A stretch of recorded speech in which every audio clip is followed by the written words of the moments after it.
as we get set for a big one tonight,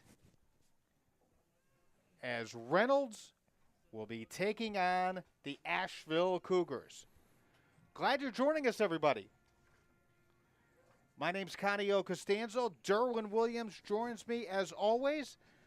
Derwin, this historically maybe the biggest rivalry, football rivalry, in the Western Mountain Athletic Conference. We're excited to be here again tonight.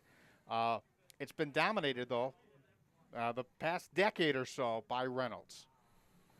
Connie, I have seen some amazing, I've lived in the Asheville area now for about 30 years. I've seen some amazing Asheville AC Reynolds football games. And I think this Asheville program is a program that's on the rise right now. And I think they may surprise the Rockets tonight. I think they're going to have to play very, very, very well, but they have some young players. They've got the size, they've got the speed.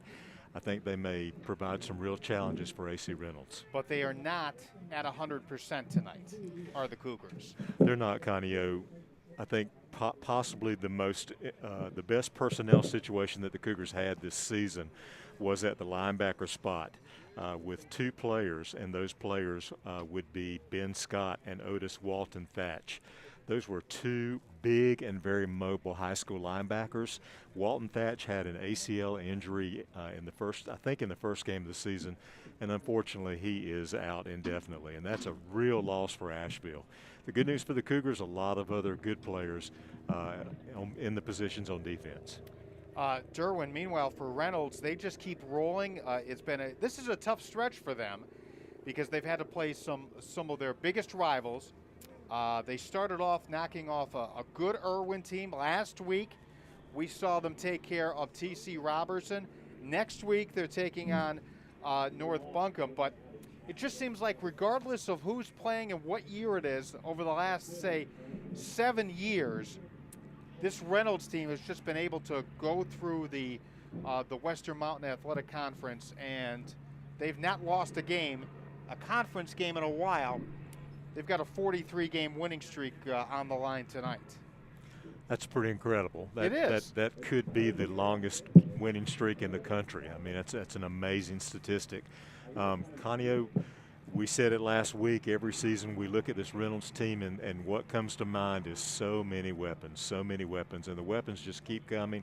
Now at the latest wave, you got a freshman quarterback, a sophomore, 6'3", 225-pound running back that's creating all kinds of problems offensively. You've got the defensive player of the year in the MAC who's back this year, Mark Golden. Reynolds brings so many weapons, and on top of all that, Conio, I think the Reynolds coaching staff does a great job of using their personnel and playing to their strengths every year. Derwin, tonight we're going to see two very young quarterbacks.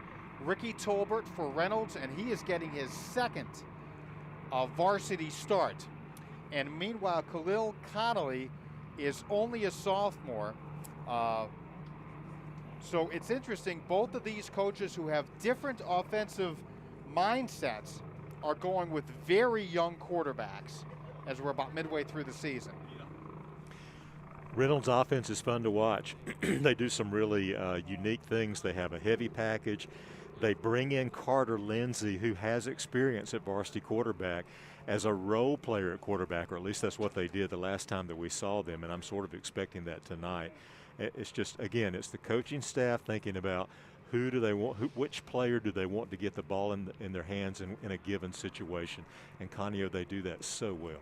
Yes, they do. Yes, they do. Big thank you to all of our sponsors this year.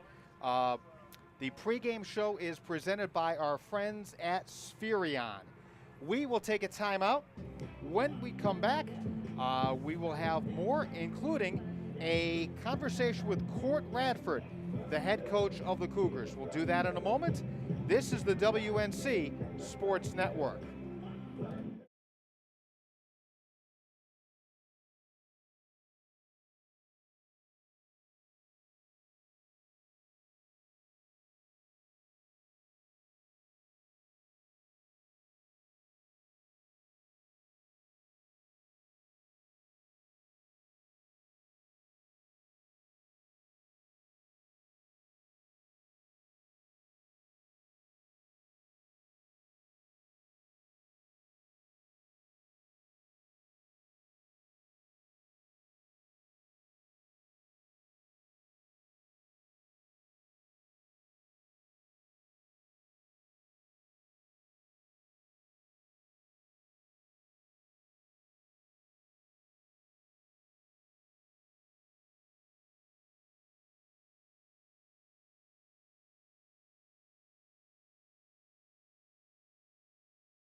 Hey, we welcome you back to Asheville Memorial Stadium. The #1 team in the Mountain Athletic Conference is here in Memorial Stadium tonight to take on the Asheville Cougars, and that would be the AC Reynolds Rockets here at Asheville High School. Griffin Waste Services, they are the place to go for dumpster rental, junk removal services, and portable toilet rentals.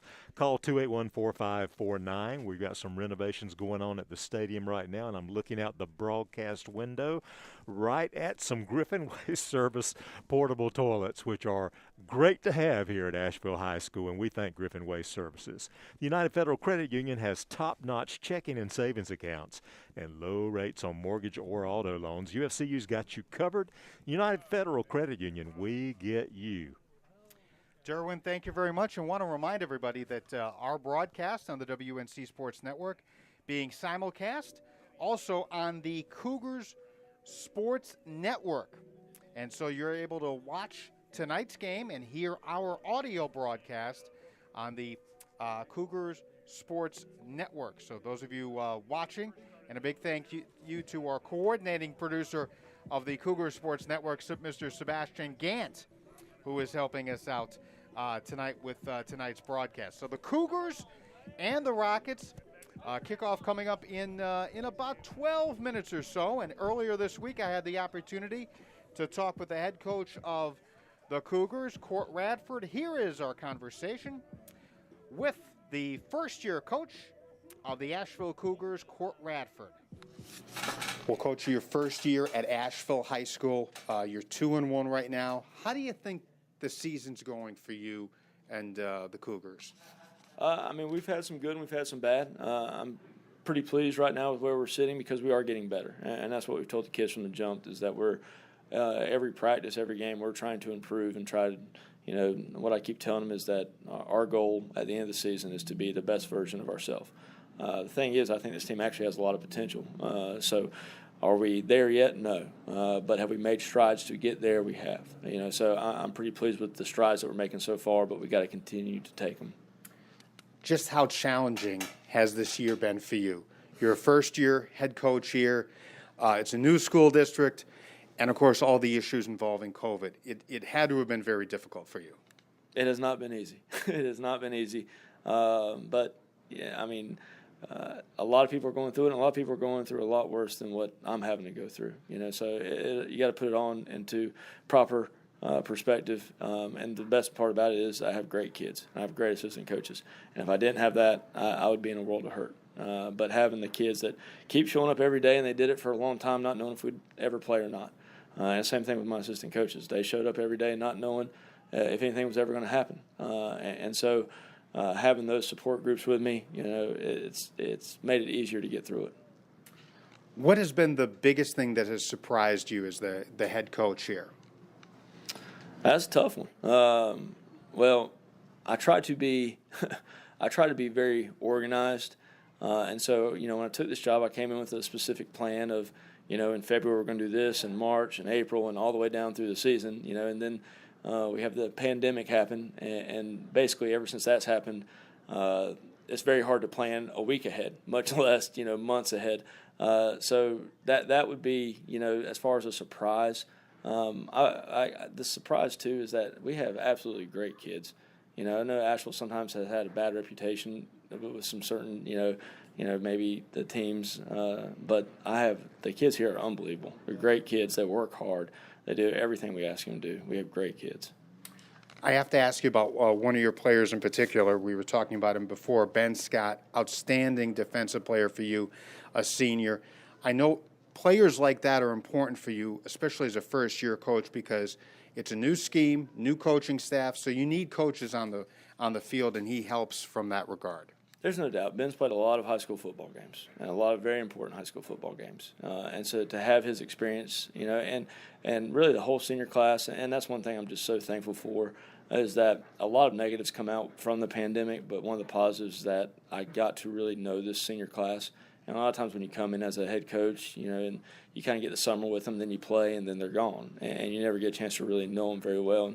And being able to play in the spring, that senior class is special, and Ben's a big part of it. You know, and having those guys out there on the field that's played in a lot of games, you know, they're able to help guide some of the younger guys that we have out there. You know, the hope for you is that you climb to the top of the Mountain Athletic Conference, but to do that, obviously, you've got to knock off Reynolds, which has been up there high on that perch. How close are you to being up there with a school like Reynolds? There's times where I think we're a lot closer, and there's times where I think we're not very close. So I think that goes back to us being consistent. I think our potential for what we could be, I think we're as good as anyone else around here, with what we have. It's just, can we stay consistent enough to produce on the field on Fridays? Really, I think our talent level's high. We got very high character kids. Our potential is there. It's just being able to unlock that potential. Finally, Coach, what do you have to do to come out with a victory on Friday night against Reynolds? We have to play as good as we can play. We can't play a B-level game for us or a C-level game. We have to play up to our potential. And I told them this last Friday. The good thing is we haven't even come close to doing it yet. Not even come close to playing as good as we possibly can play. So for us to come out victorious on Friday, we have to do our job. I'm not worried about them. We know that they're going to be good. But for us to win, we have to play up to our potential. All right, Coach, good luck tonight. I appreciate it. And that is the first-year coach of the Asheville Cougars, Court Radford. I turn to my right. Derwin Williams is there. Your thoughts on what you just heard? I think Coach Radford is a very poised interviewee, and I think his focus on planning says volumes. I haven't met a great head coach yet who wasn't a great planner, and he's acknowledged the challenges that come with trying to plan when everything is day-to-day like it has been the last year of our lives, Conio. But just knowing that focus is there, that's really impressive to hear from him. Also hadn't thought about the fact before that our coaches have more time with their seniors this year. I hadn't thought about that for football coaches. That's a really interesting comment. So instead of just knowing them from when he came in the door in the summer until they played in August, he's known them all through the fall and the winter. And I thought that was a really neat comment. Derwin, before we take our next time out, why don't we take a look at the starters for both teams? All right, Conyo, I've got the starters. I'll start with the visiting AC Reynolds Rockets at quarterback, number 9, Ricky Tolbert, just a freshman. Wide receiver, Savon Hayden Gibson, number 8. Carter Buckner and Carter Lindsay will also be wideouts for AC Reynolds. The primary ball carrier for the Rockets is likely to be number 6, Asher Cunningham, the 6'3", 225-pound sophomore sensation. Benjamin Rogers will be at left tackle. Andrew Lee, Bailey Craig, and Jackson Godfrey round out the offensive line. Maki Akimi will be carrying the ball again tonight. He's more of a scatterback, and of course Cunningham's more of a power runner. On defense for AC Reynolds, Thomas Gibson, number 52, Russell Barnett, number 99 of the defensive ends. Number 90, Reggie Fields is the nose guard in this three-man front for AC Reynolds. The linebackers are number 4, Micah Hembry, and number 23, Angelo Scott. The other linebackers, Conference Defensive Player of the Year last year, number 21, Mark Golden. Number 33, Brandon Guest. Number 44, Nathan Buckner. At the corners, number 5, Malik James, and number 22, TJ Clark. And at safety, number 9, Anthony Lewis. And Anthony is also a dangerous kickoff returner. The kicker for AC Reynolds, number 80, Canyon Nysong. And Carter Lindsay will be getting a lot of touches. He'll play quarterback, running back, and receiver likely tonight. For the offense of Asheville, at left tackle, Tama McDonough. He's signed with Yale bound. He's a 6'5" lineman. Tanner Graham is the left guard. Eric Good is the center. Garrett Martin is the right guard. Caden Lynch is the right tackle. Quarterback is sophomore Khalil Conley. Running back Lamarius Jones. Vasily Polk and Cantor Clark will see duty at tight end. The wideouts will be Trey McGahee, Landon Miller, and Hef Finley. The defense for Asheville at defensive end, Tama McDonough, Garrett Martin. Tay Davis is going to be at the nose tackle position. The linebackers, Kamari Jenkins and Vasily Polk. Those are the outside linebackers. Inside, Ben Scott and Michael Ward on the corners. Trevante McGahee, Noah Shaw, and at safety, Hef Finley and Lamarius Jones. All right, Derwin, thank you so much for the starters. The captains are on the field right now. We're going to take a quick timeout. When we come back, we'll let you know who's going to get the football to start our ball game. We'll do that in a moment. You are watching the Cougar Sports Network and listening to the WNC Sports Network.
Back at Asheville Memorial Stadium, so glad you're with us here for this fantastic matchup between the AC Reynolds Rockets and the Asheville Cougars. We've got the leaders of the team on the field for the toss right now, and we are just a few seconds away from the kick. And the referee has flipped the coin, and it looks like Reynolds won the toss. Well, there you hear the referee, who is wearing a mic tonight, so we'll be able to hear them. And so let's see what he has to say here.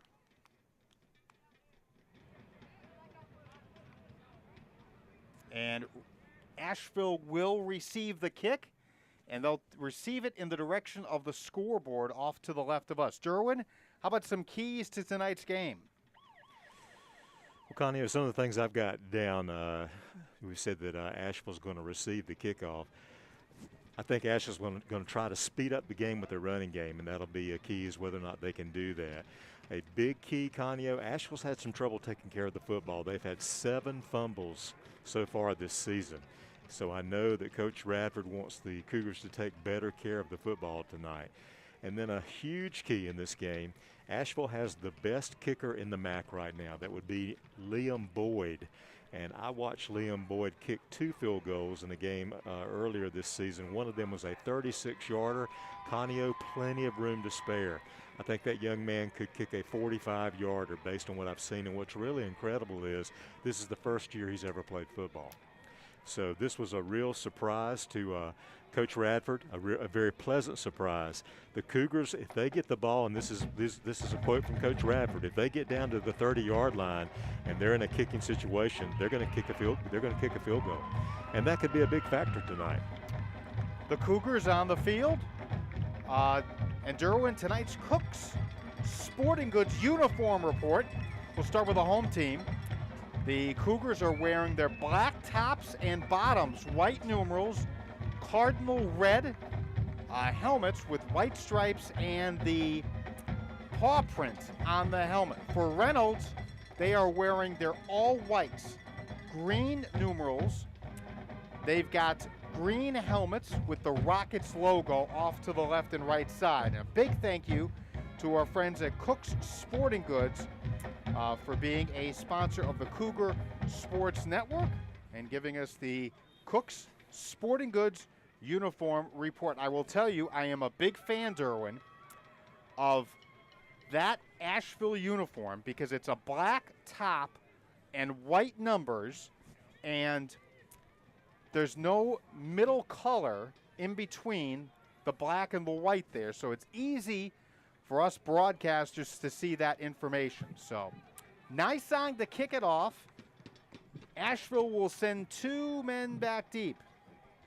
Trey McGahee is one of those 2, along with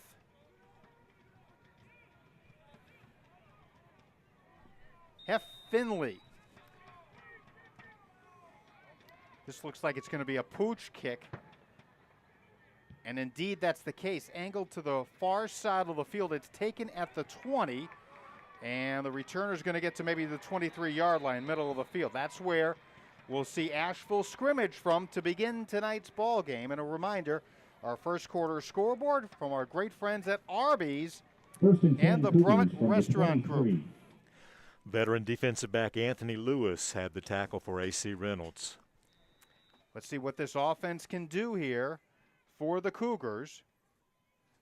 Khalil Connolly will be the quarterback. His back is Lamarius Jones, a sidecar to the left. Two receivers to the near side of the field, and now they shift, and now it's an unbalanced line, and they try to run it to the near side of the field, and there's running room to maybe the 25-yard line for Jones, and that's about it. A gain of about 2, short gain there. A lot of focus by the offense on number 4, Super Junior Micah Hembry. They doubled up on him, and Hembry's still able to get a nose in on the tackle. 4 receivers to the near side of the field. Reynolds almost jumps on the snap. Conley now and the offense looking to their right to get the play call. They'll shift 2 of the 4 receivers to the far side of the field. That's McGahee and Miller, who will now split in that direction. Jones is the back to the left of the quarterback. And he gets the football and runs up the middle and might have gotten 2 yards, and that is about it. Reggie Fields, the sophomore, with the hit. Jones only got 2 yards on that run. It's going to be 3rd down and about 6, and very quickly Asheville to the line of scrimmage. And again, Conley now brings everybody back out, and everybody looks to the sideline to get the call. Big play here. I know it's early, but certainly when you play a team like Reynolds, you can't have many 3-and-outs. Back to pass, looking, in trouble. And now rolling to the far side of the field, and down goes the quarterback. Connolly is sacked back at the 20-yard line. Actually, they'll mark it at the 19, and the Cougars do go 3-and-out. Khalil Conley had time to throw the football. Just a great job by the defensive backfield of A.C. Reynolds. Conley could not find an open receiver. Asheville only has 10 players on the field. They're going to race another one out there. Reynolds will get the football. Shifting by the Cougars. Play clock is down to 5. Here's the snap and the kick, and this is a line drive kick that's going to take a hop. It'll be picked up at the 40-yard line, and down goes the returner. Not much running room for Anthony Lewis, and he's down at the 40. So Reynolds will have the football. 9:39 to go on the Arby's and the Brummett Restaurant Group first quarter scoreboard.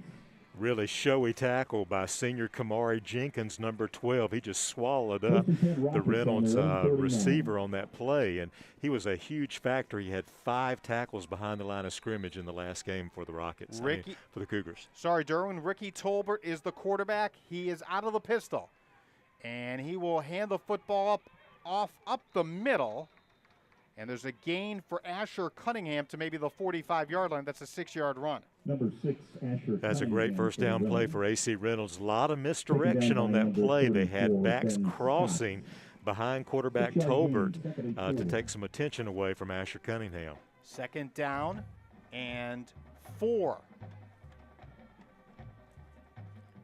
Tolbert will operate out of the gun. He's going to put Lindsey in motion, and it will be Cunningham again trying the interior. He'll get maybe 2 yards. He tried the right side of the line, and this time not much there. Ben Scott, who is banged up a bit, the senior linebacker in on the hit. 3rd and short coming up. A lot of penetration there by Cougar defensive lineman Garrett Martin. He sort of steered that ball carrier right into Ben Scott. Tight formation here. It is Carter Lindsey at quarterback. He is out of the gun, claps his hands, and he will hand off, and there's no room up the middle. No gain there on a run by Mark Golden. Garrett Martin with the hit. It's 4th and 2, and Reynolds will send the punt team out, but I don't know that they're punting here, Derwin. Hey, that's a pretty big statement by the Cougars to come out and stop the Rockets on their first possession in this ball game. And on that last play, the Cougar defensive line looked really stout. Canyon Nysong is the punter, and he is in punt formation. Does Reynolds try a fake here? Well, they'll snap it to him, and they will kick it. This is a good kick. Angling, and it's going to be bobbled, but taken by McGahee. McGahee gets a block. He's at the 40. He's at the 45 and down to the 48, but there are 2 flags down. And Derwin, I could see the clip from here. This will come back, and they'll mark this off. A penalty will be coming up against Asheville. Yeah, really a crushing block that unfortunately for Asheville will be deemed to be an illegal block as well. So Derwin, so far both defenses playing well here. Both offenses extremely conservative, though. Connie, I'm not surprised. I mean, we know what kind of reputation Reynolds' defense has had into the season, although we could talk about the fact that T.C. Robertson was able to put 40 points on the board last week. But I've watched a lot of film of the defense of the Asheville Cougars. They have a lot of good players, and they're big and they're mobile. I think they've got the potential to be just as good as A.C. Reynolds. So the penalty is marked off. Asheville gets the football. 7:42 to go. Cougars going left to right on your radio dial. They've got the ball on their own 29-yard line. Khalil Connolly will keep it himself. He's going to run to the outside. Connolly is going to get a block, and he's going to get tackled at about the 32. But Derwin, where he was running, there's another flag, and I think this is a holding penalty on Asheville. Malachi Carter was able to get his shoulder pads on the quarterback's shoelaces. Holding on Asheville, 10-yard penalty from the start of the foul. Now we're in lane 1. So those are 2 costly mistakes for Asheville. Connie, what, they would have been at the 45-yard line, almost at midfield. Yeah. And these 2 penalties have got them back at their own 15. Yeah, you can't, Derwin, you cannot do that when you play a team like Reynolds. So a first down and looks like about 18 yards. The ball is resting in the far hash at the 15. Khalil Connolly is going to move one of his backs, Polk, to his right. And they're going to run the option. Here is a late pitch. Not a lot of running room for Trey McGahee. Tripped up, he gets to the 14-yard line. Derwin, he lost 2 yards on that play. Really nice defensive play call there. A lot of white jerseys around the ball, and Micah Hembry is very, very good at not letting the ball carrier get around the edge. He is a very active defensive player for the Reynolds Rockets. Here comes a second down and long under the 7-minute mark. First quarter, no score between Reynolds and Asheville. Second possession for Asheville. They've got the ball all the way back at their 15. They need to get to the 34 to get a first down. Connolly back to throw. It's a middle screen. Pass is going to be caught by Polk. Polk running far side of the field. He'll get to the 15, maybe the 16-yard line. It's a lot of running there for Polk. He's able to muster 1 yard. Defense did a great job of reading that play. Really a brief second before the offensive line released the defenders. I wonder if maybe they needed to hold them up just a little bit longer to get that play to work. Now here comes a third and really long. And Derwin, this is not a place that Court Radford wants to see his offense in, with a young quarterback and a team that's still learning their system.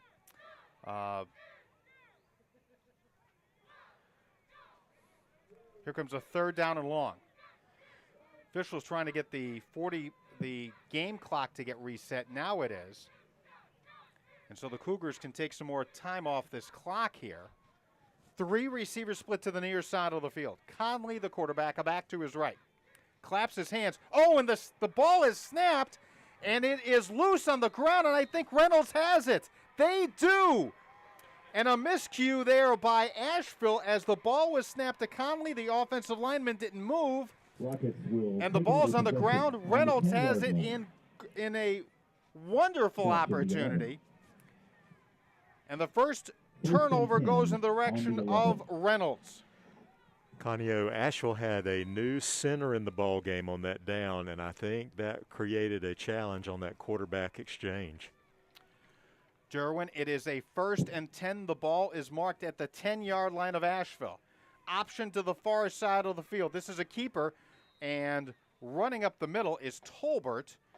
And Ricky is able to get maybe 3 yards. Here comes a 2nd and goal from the 7. A 4-yard gain. And Tolbert had the option then, I think, to take it outside the tackle or inside, and he broke it back inside then.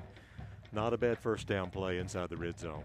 2nd down, goal to go from the 6 for Reynolds. Looking to strike first. Tolbert has 2 receivers to the far side of the field and now puts a man in motion. Tolbert will keep it. He'll run off right side. He'll get to the 5, and that is it. Black jerseys surround him on that tackle. Vasily Polk, one of 3 players in. 3rd and goal from the 5. Yale-bound Tama McDonough also had a lot of penetration on that play for the Cougars. Here comes a 3rd and goal from the 5-yard line. 2 receivers split to the left and right. Tolbert's got a back to his right, claps his hands. He will hand it off to the back. Here's a run to the near side of the field. They're not going to get it. Strung out nicely. Cunningham could not get to the corner. Eventually, Michael Ward brings him down. Here comes a 4th and goal now from the 6. And Reynolds will bring Nysong out to try a field goal. Are you surprised at the play calling there? I don't know. I'm about 50-50. I do know that Tama McDonough made a great play on that last play. He chased the ball carry down from the opposite side of the field. Ball's at the 5, so this is going to be a 22-yard field goal. Good snap. No, it's a fake. And with the football is the backup quarterback, Lindsey. He throws into the corner of the end zone. It's incomplete. It's incomplete. And the Cougars have held some razzle-dazzle there by Reynolds' special teams, and they're not able to get anything. We should have known that was coming. With 3 conservative calls, they were going to go for the fake field goal. I think Asheville was very much ready for it. They had 3 black jerseys around Mark Golden in the end zone. No way they could complete that pass. So the good news for Asheville, they don't give up any points. The bad news, though, they've got the ball now at their own 5-yard line. They can ill afford a mistake here. Conley, the quarterback, and he's just going to hand the football off, and trying to find running room is Lamarius Jones, and he will run around for a little bit, and he's going to get to the 6 or maybe the 7-yard line, but there's not a lot there on the inside for Asheville. Well, Conyo, Reynolds, Russell Barnett just created all kinds of problems on that play, really blew it up with penetration through the offensive line, and he's just a sophomore. Only a 1-yard gain, so here comes a 2nd down and about 9 for Asheville. Ricky Tolbert, and the Rockets not able to take advantage of that great opportunity there. So now Khalil Conley and company with the football, and Conley gets the snap, runs straight up the middle, and he gets back to the line of scrimmage. Cougar carry by number 9, Khalil Conley. And that is going to be it for Conley. Mark Golden is the 2nd leading tackler in the MAC this week at the end of week 3. And really sniffed that play out well. Conley did not get any yards on that. A 3rd and 8 approaching. Under 2:30 to go. First quarter. No score between the Cougars and the Rockets. Thanks for joining us on the WNC Sports Network and the Cougars Sports Network. Let's see what the Cougars and Conley can do. Conley claps his hand. The lefty fires across the middle. Caught. First down, Asheville. Across the middle. The connection to Finley. Pass is complete to number 5. And Finley has his 3rd catch of the year, and that's enough for a first down to the 27-yard line.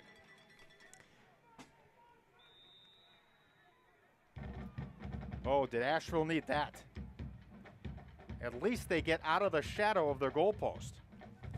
One of the things that Asheville's got to do to make their offense more effective is Conley's got to complete more of his passes But as of tonight, beginning of tonight's game, he was at 46% completion rate.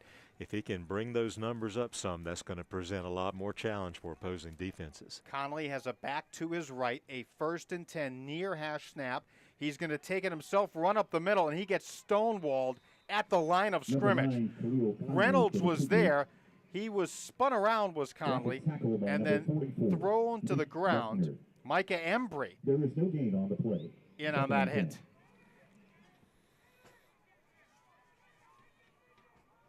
So here comes a 2nd and 10. Fast-paced first quarter. We're almost at the 1-minute mark on the Arby's and the Brummett Restaurant Group scoreboard. No score between the Cougars and the Rockets. Conley out of the gun, fires to the near side of the field. Finley with the catch. Finley is tackled almost immediately. He'll get to the 31 and no more. James on the tackle. That is Anthony Lewis on the tackle. And that is a gain of maybe a yard or so. Here comes a 3rd down and 6. 3rd and 8. Correction, 7. Really great job by Lewis of closing down on the receiver immediately after he caught that short out pass. So here comes a 3rd and 7. Near hash snap coming up for the Cougars.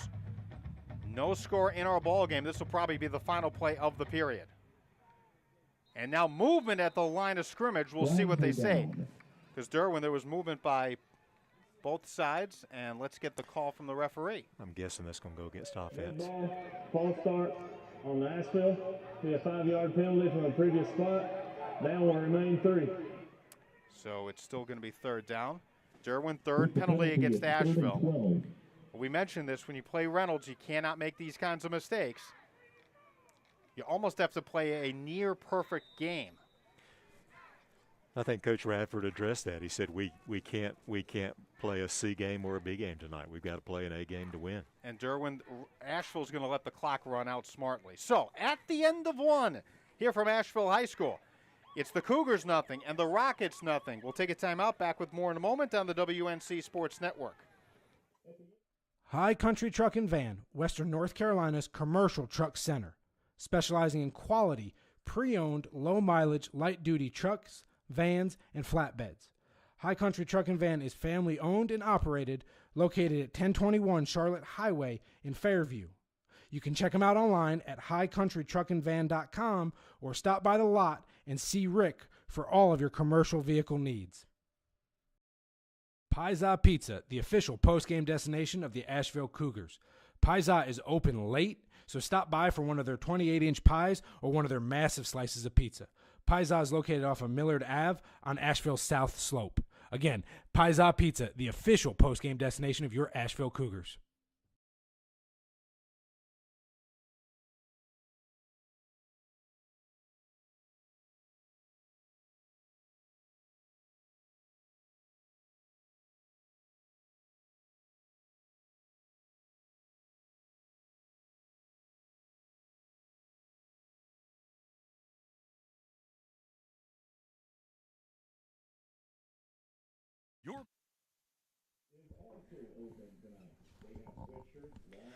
Hey, back at Asheville Memorial Stadium after our last game of the WNC Sports Network, where we had 42 points on the scoreboard in the first quarter. What a change tonight, as it's 0-0 in a defensive struggle. We're ready to get the second quarter underway, and here's Conio.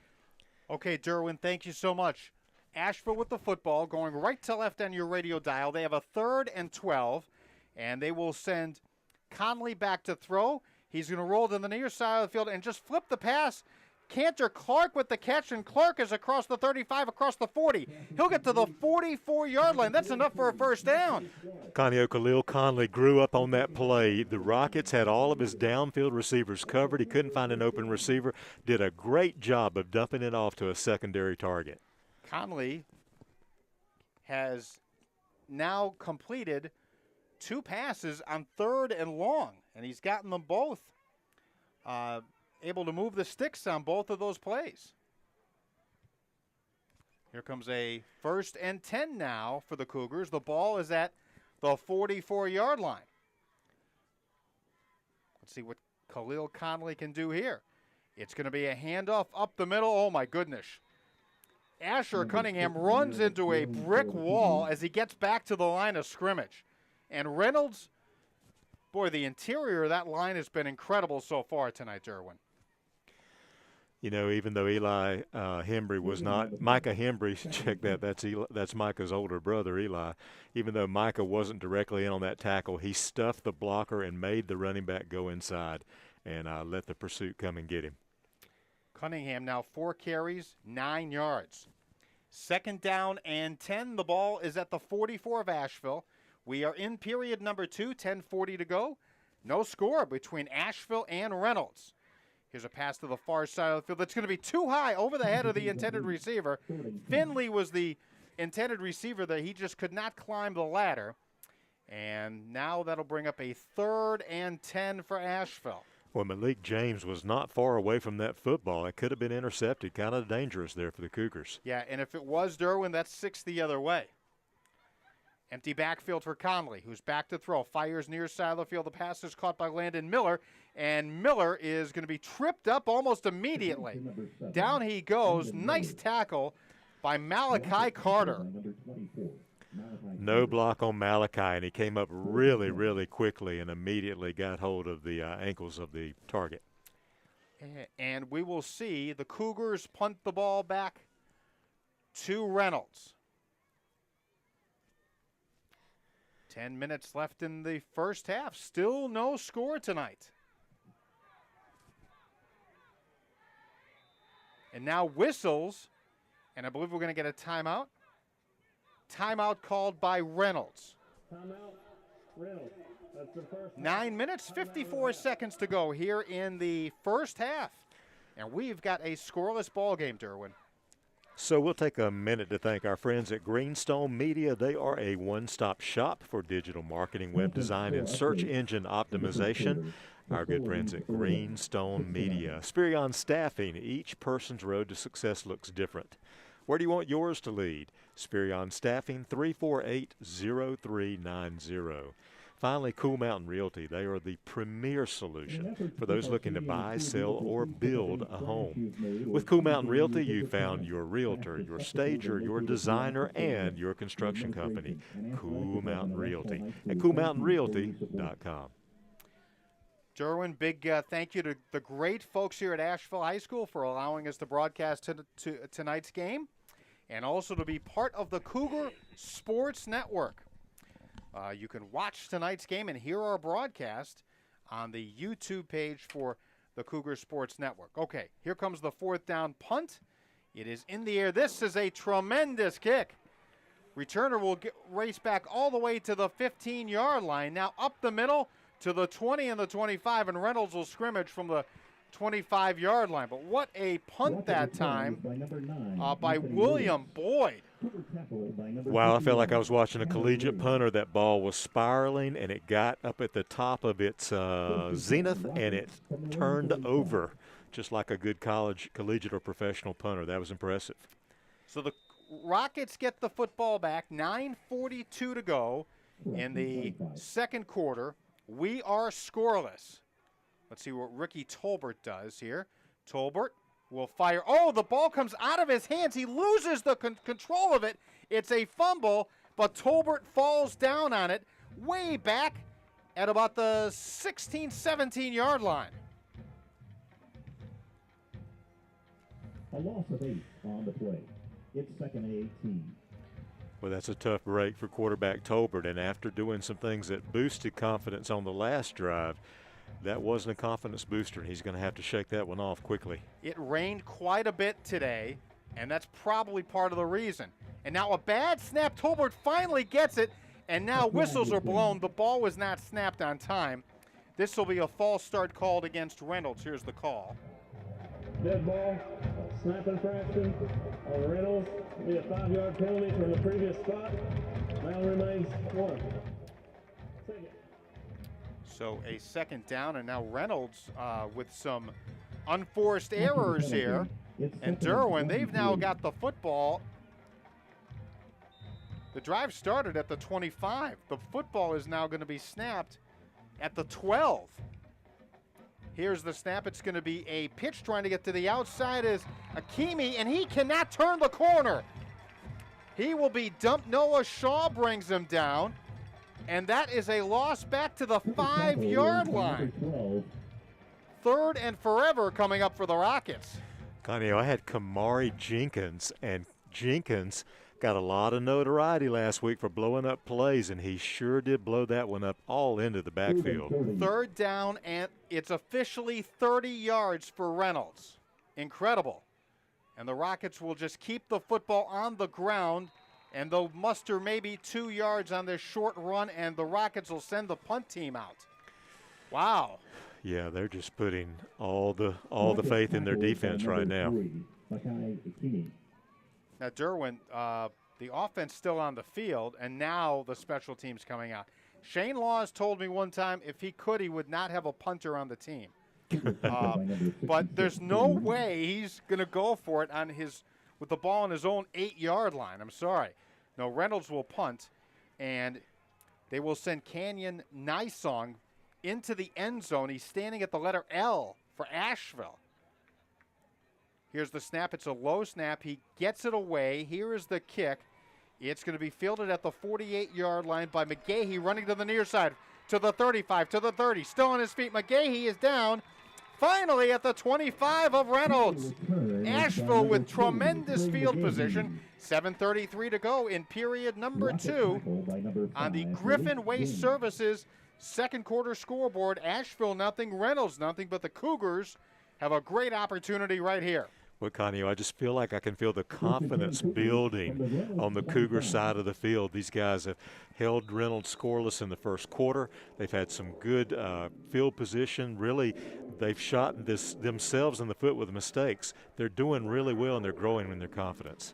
Lamarius Jones is the back next to Khalil Connolly, the quarterback, out of the gun. And it's going to be a run in that direction. And Connolly lowers his shoulder. He is going to get to maybe the 23-yard line, a gain of maybe 2 or 3 yards. Rocket tackle by number 23, Angelo Scott. 2-yard gain. It's very obvious that Coach Radford has a lot of faith in Khalil Connolly's running, and I think he's going to keep making better and better choices about when to hand it off and when to keep it. Derwin, we're down to the 7-minute mark in period number 2. After last Friday's offensive extravaganza, we do not have that here. A scoreless contest, under 7 to go in the second quarter. And here comes a 2nd down and 8. Play clock at 2. It's down to 1. Asheville does get it off. Here's a quick pass to the near side of the field that is caught at about the 22-yard line, a fastball that Noah Shaw is able to hang on to, and he'll catch it and get to the 19. 4-yard gain. Connie, he is a freshman getting targeted out there in the flat. So here comes a 3rd down and 4. To get a first down, the Cougars need to get to the 15. Power backfield, 2 backs behind quarterback Conley. The sophomore, the rest of the offense looks to the sideline now. Still time on the play clock. It's now at 10. They get the play. They will now shift. Play clock at 2. It's at 1. It's an option to the far side of the field. A quick pitch to McGahee, who cannot turn the corner, and he loses some yardage. And he's down to about the 23, and the field goal unit will come out.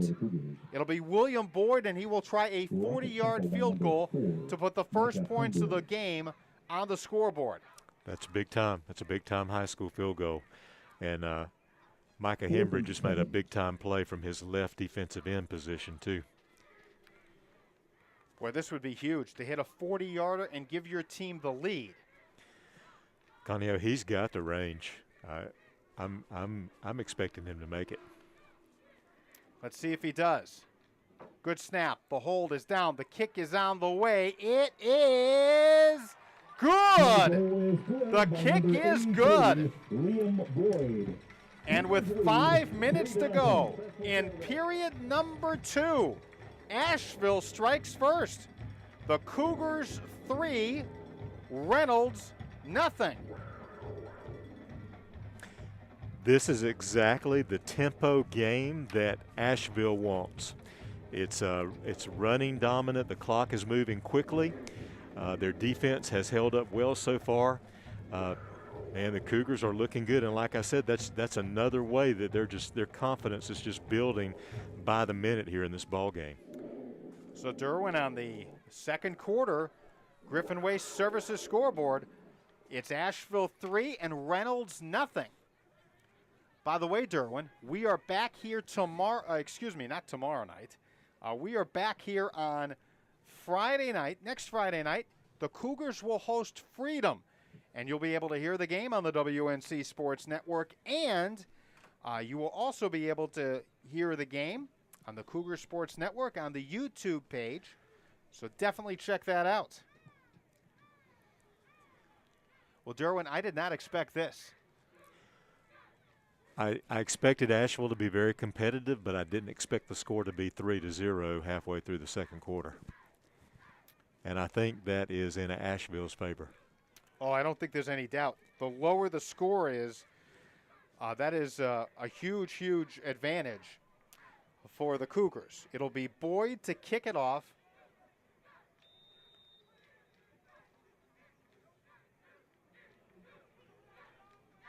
And again, he's going to kick off right to left on your radio dial.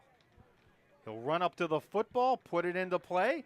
End over end kick. It's going to be taken at the 1 yard line.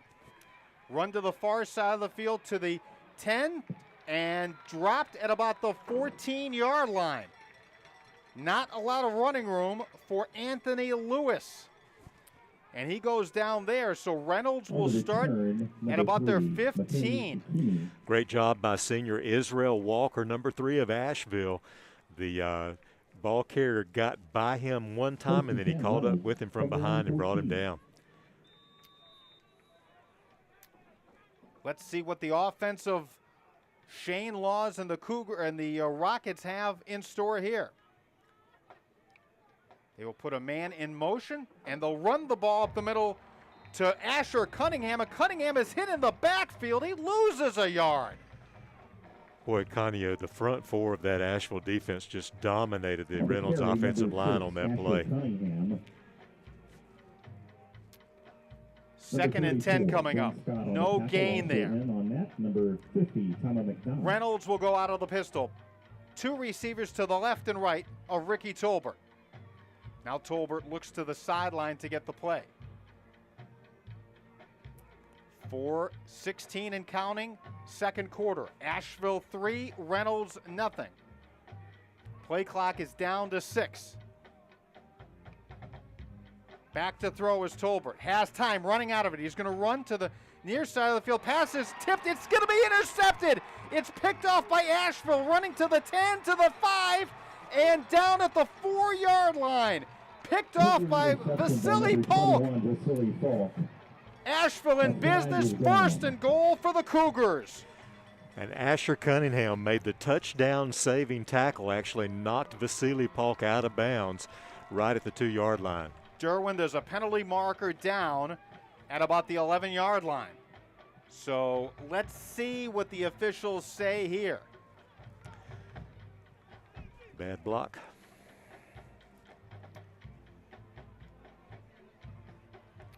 We'll get the call. After the interception, we have a blindside block on Asheville. Be 15 yards from the spot of the foul. Now will remain 1. 15 from there. So Asheville keeps the football, but they'll mark off 15 yards after that penalty. But a big break for the Cougars as they get the football back. The ball will be marked at the 26-yard line. Cougars have a 1st and 10 here. So on the passing play, the ball was off the hands of the intended receiver, popped up in the air, and Vasily Polk was happy to be in the right spot to grab it and rumble towards the end zone. From the 26. Connolly, the quarterback, he'll have a back to his right. They are looking to the sideline to get the play. 3:55 left in the first half, 3-0 Asheville, and they've got an opportunity here. And movement at the line, and we'll see who this is on.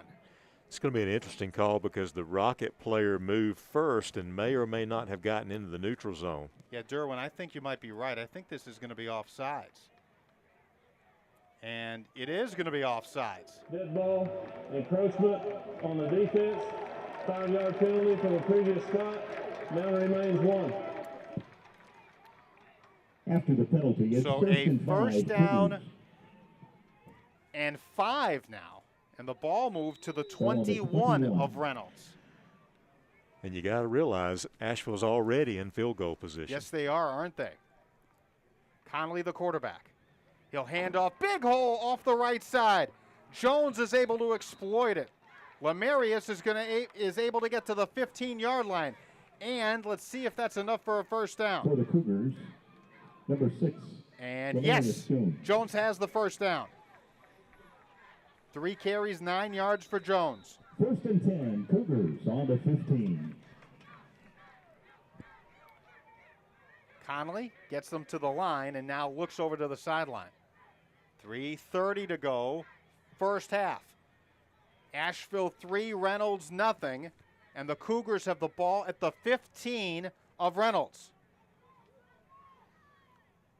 Connolly is going to run up the middle. He's got some room, and he will squirt all the way to the 11. For the Cougars, number 9. And he might still be going, but I think he was tripped up. Good defensive play. I think that was Mark Golden who brought him down. 4-yard Gain of about 4. Second and 6.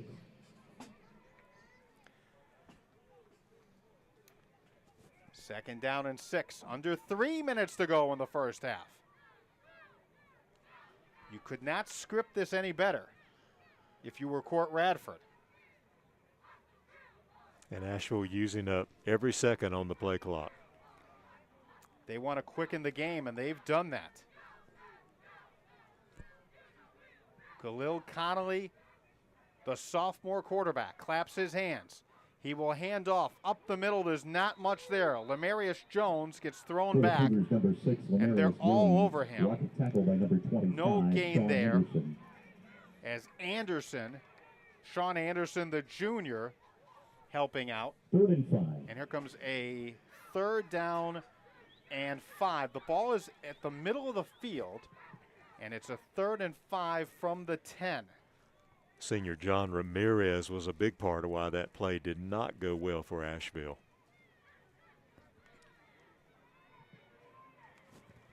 Let's see if Court Radford decides to have some confidence in his quarterback, Connolly. Would he put the ball in the air? Well, we'll have to wait to find out because we have a timeout on the field. 1 minute, 45 seconds to go here in period number 2.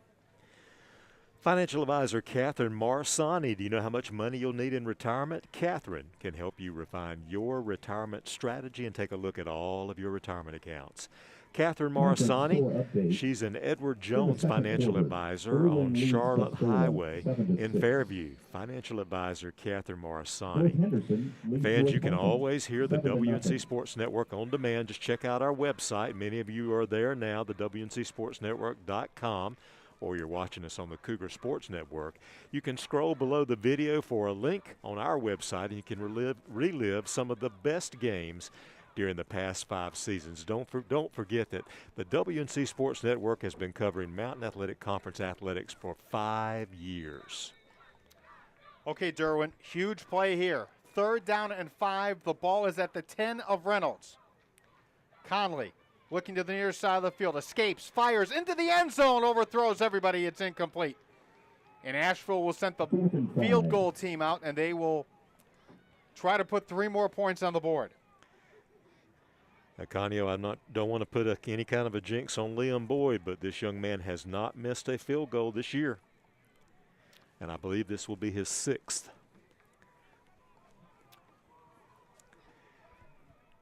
This one is a little shorter. Being snapped from the 10, so you add 17. So this is a 27-yard field goal to give Asheville a 6-0 lead. Here's the snap. The kick is on the way, and it is good. A minute 35 to go in the second quarter. 6-0 Asheville with the lead. Extra point I from know number Asheville got 83, points there, William Derwin, Boyd. but Makes I'm the sure score Court Radford is 6-0 thinking, Cougars. boy, we had the ball inside the 10 and we could only get 3. Yeah, it's in some ways Asheville has made some critical mistakes in this ball game, and really could be up a lot more than 6 points right now. That they, outside of mistakes, they have played very well in this first half. Yes, they have. Their defense has been very good, and the Rockets' offense has really struggled, especially trying to run the football. And just the talent level on that Asheville defense, Conio, they are without possibly their very best defender, and Otis Walton Thatch, certainly one of their best. And unfortunately, he had probably a season-ending injury earlier this season. And wow, a lot of talent on this Asheville defense. So we'll see William Boyd go out there. The senior will put it into play. Reynolds is going to send Anthony Lewis back deep. He's inside his 10-yard line. And he will receive the kick. Boyd's going to try to kick it into the end zone.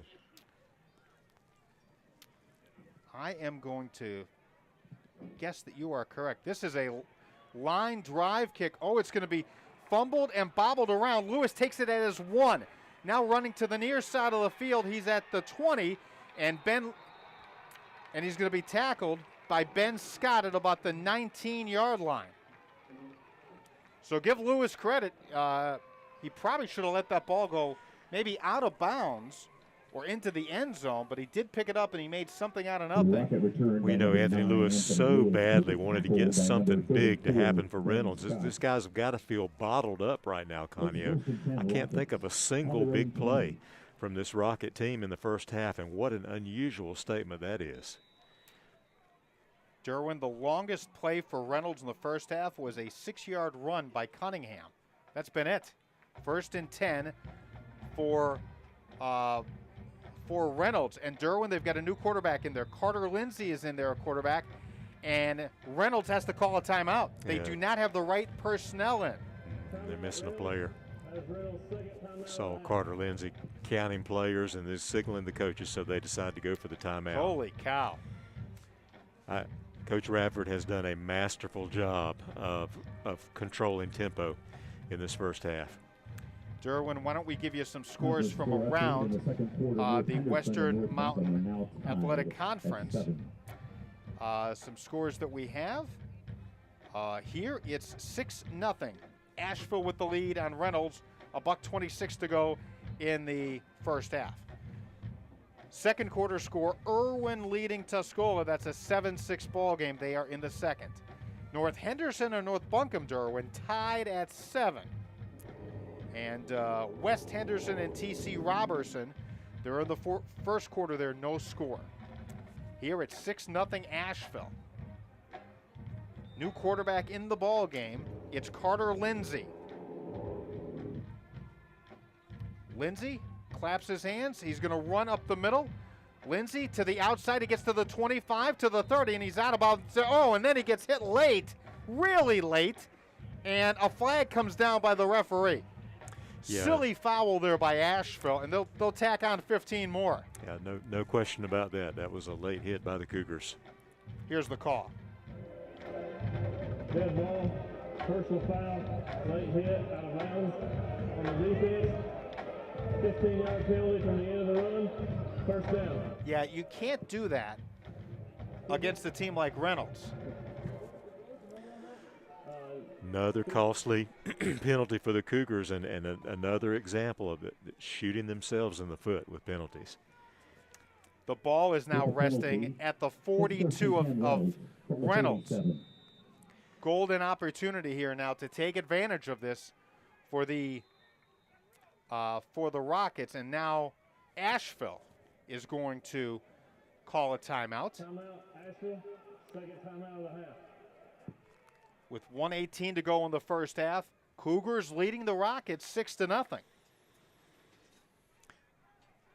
Obviously, Coach Laws is trying to get something different to happen with this change in personnel and bringing Carter Lindsey in and putting him in at the quarterback. He's just trying to juggle things up and trying to get some of those big plays to happen that the Rockets typically have. Are you surprised at how conservative Reynolds has been offensively?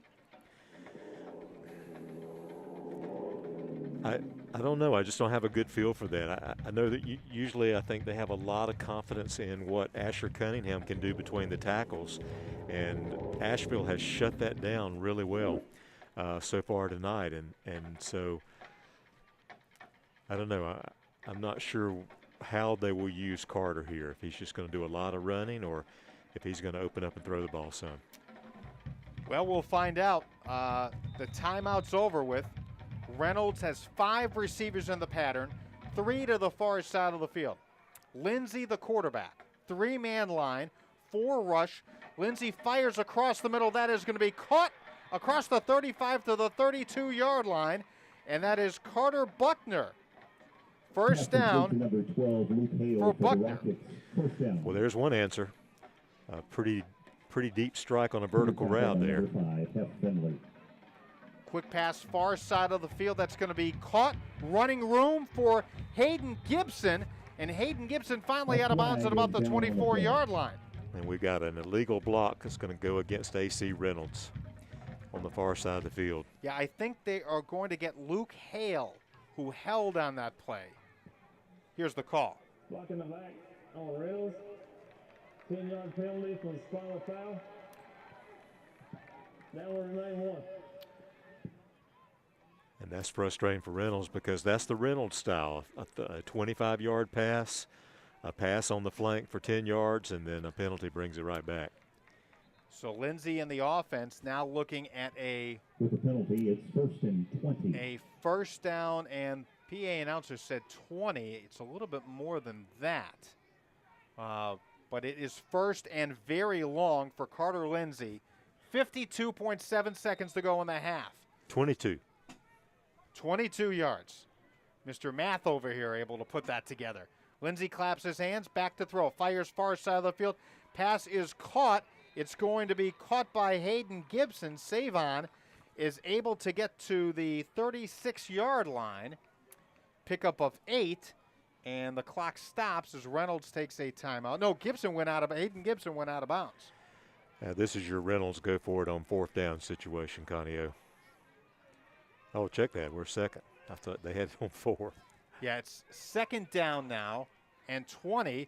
And here is a pass, and it's going to be caught far side of the field. Hookup is good to save on Hayden Gibson, and he steps out of bounds inside the 30, and they'll mark that at about the 27. And that will bring up a 3rd and very manageable. It's going to be a 3rd down and about 5. Reynolds is opening up that Asheville defense. And now whistles. And now they're going to restart everything. 3rd and 6. So here comes a 3rd down and 6.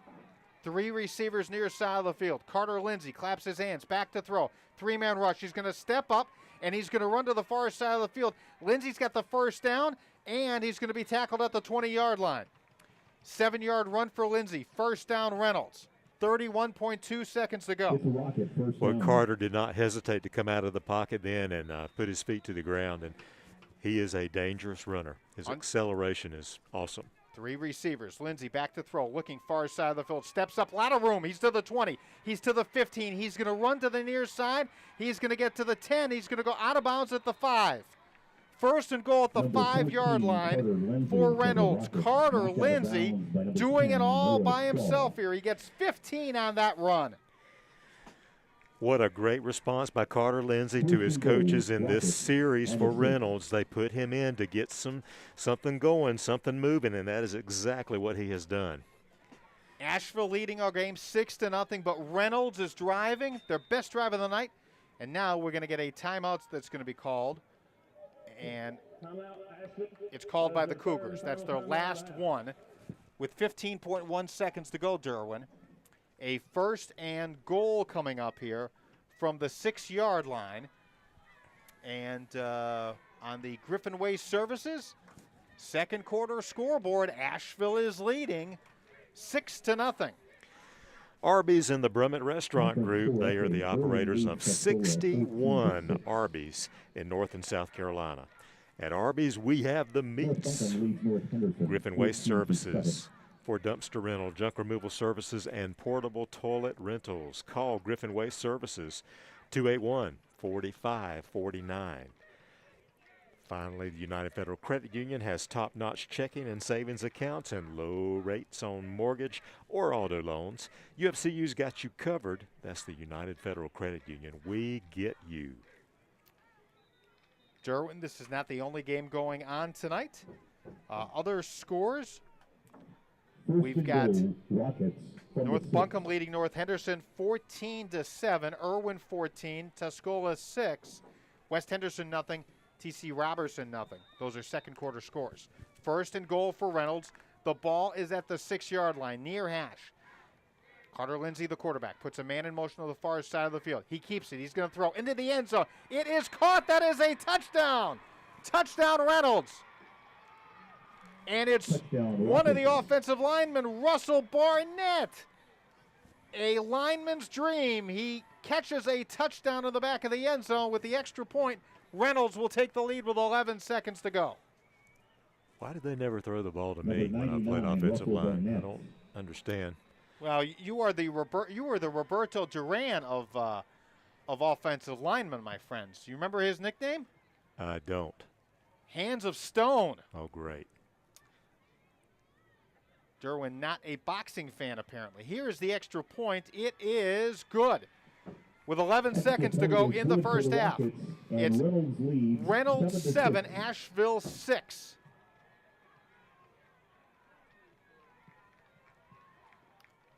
And Reynolds, by the way, is going to get the football to begin the second half. Was that the same offense, Conio? Looks very much different. What a different look that Carter Lindsay brought to the offense then. His doing scrambling on his own, and then that last play, really nice misdirection, fake the run, and just floated a nice pass to some trickery there. They had an offensive lineman that they made eligible by formation.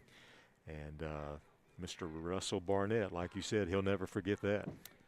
No, he will not. 11.1 seconds to go on the Griffin Waste Services second quarter scoreboard. So Reynolds will kick it back to Asheville, and you would think the Cougars will just take a knee when they get the football here. And we'll see what place kicker Nysong does here. Canyon probably will squib this thing, and they'll go into the locker room. And ironically, the team leading will be very upset. The team losing will go in with a lot of momentum. There's something you rarely see. Nysong with just a pooch kick, and it's going to be taken at the 20-yard line with the football, Lamarius Jones. And Jones is twisting and turning his way to the 24-yard line. He's down there. 4.6 seconds to go, and I'll assume the Cougars are going to just take a knee here, and that'll be it. Cougar return by number 6, Lamarius Jones.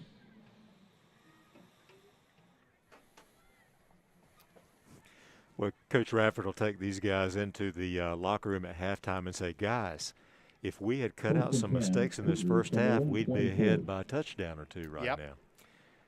And indeed, Asheville's just going to take a knee, and that will do it for the first half. So, surprise, surprise, low-scoring game. It's a one-score game at the intermission. Reynolds 7, Asheville 6. Derwin and I will take a timeout, and we'll have our halftime festivities in a moment. Stay with us. This is the Cougar Sports Network and the WNC Sports Network. Since it's halftime.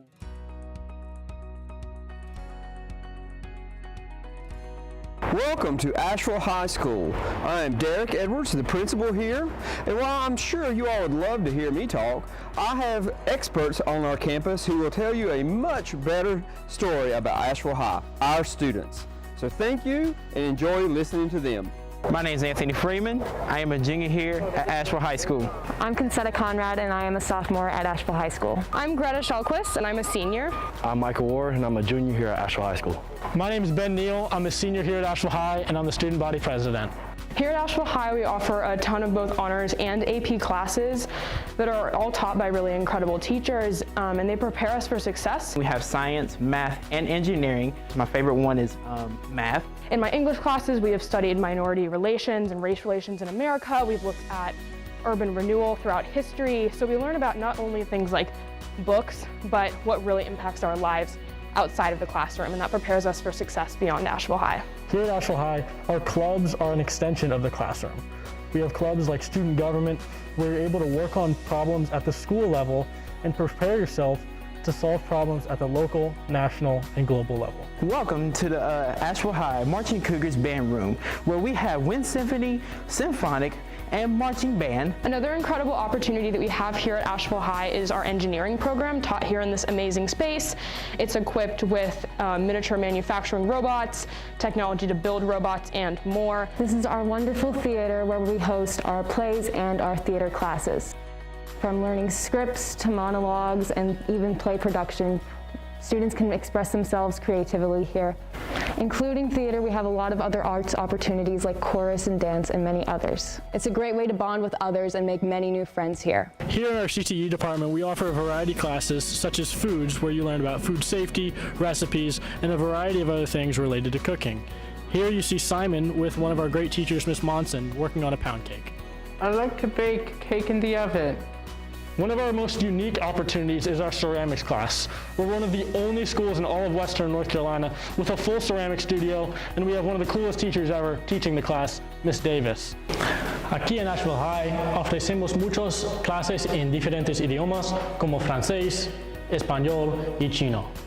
Mi favorita clase es Español con Señora Boer, donde aprendemos mucho sobre la lengua, la cultura y el mundo. And if you're interested in sports, we have multiple sports, and no, not just basketball and football. We have many traditional sports, including men's, soccer, lacrosse, girls, field hockey, diving and swimming, and weight training. And go Cougars. At Asheville High, our beautiful campus doesn't stop here. A 60-second walk up the road and you're at AB Tech, where students can pursue their academic interests at the college level. We strive for achievement in all areas here. We are Asheville High. Go Cougars!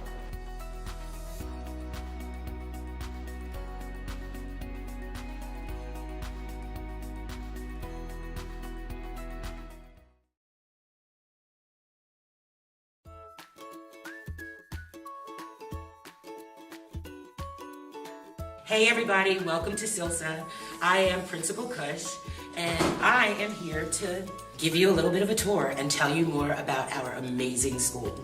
The key differences, first of all, that I want to make sure that everyone understands is that SILSA operates on an A-Day, B-Day schedule, and freshman and sophomore year, your core classes will last the entire year. And that really helps push one of our biggest goals, which is rigor, relevance, and relationships, because the students are with those teachers all year long. The relationship that you will build with your teachers over that time, it's like no other. Another key thing that I love about SILSA is that our students are not only dually enrolled at Asheville High, because you will take your special classes like career and technical education, your arts classes, physical education. Those classes are going to be taken with Asheville High students.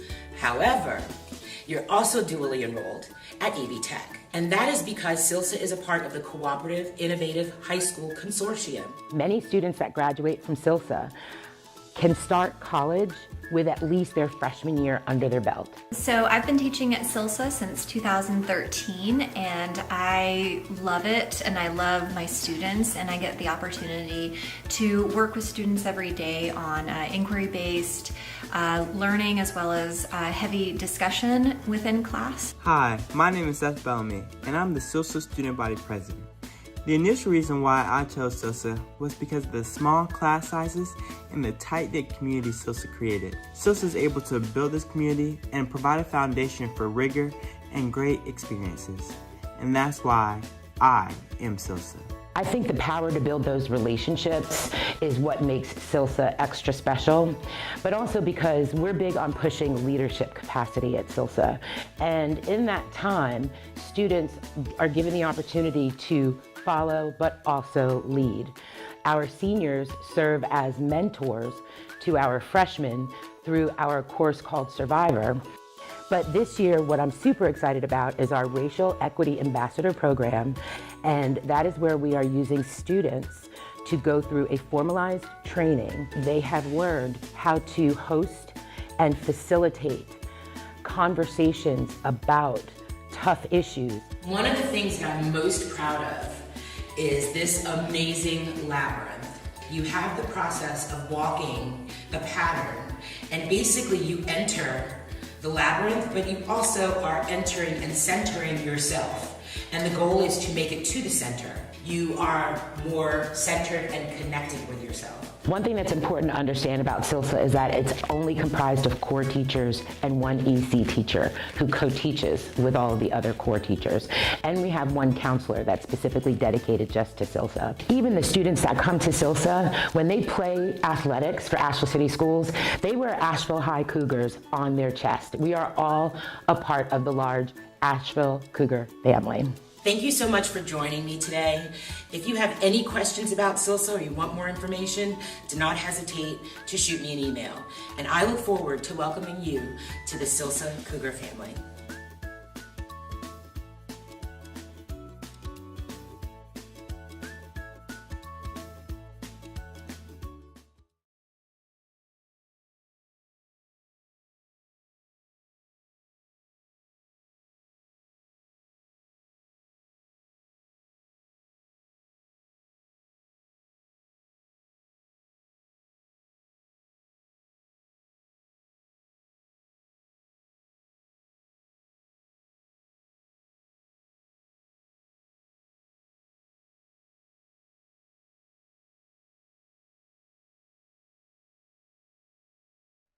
High Country Truck and Van, Western North Carolina's commercial truck center, specializing in quality, pre-owned, low-mileage, light-duty trucks, vans, and flatbeds.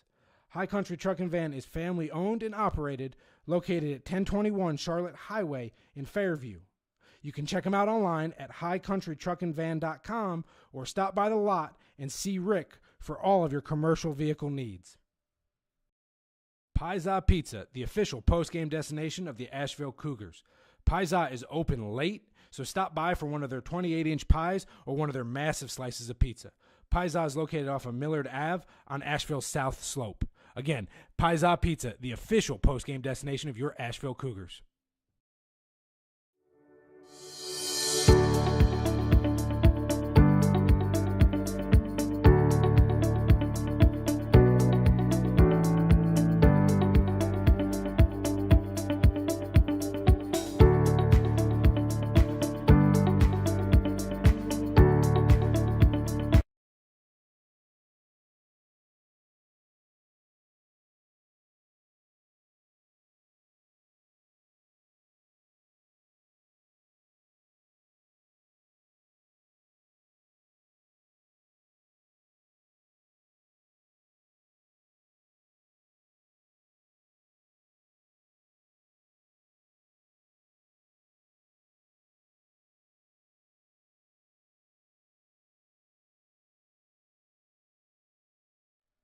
High Country Truck and Van, Western North Carolina's commercial truck center, specializing in quality, pre-owned, low-mileage, light-duty trucks, vans, and flatbeds.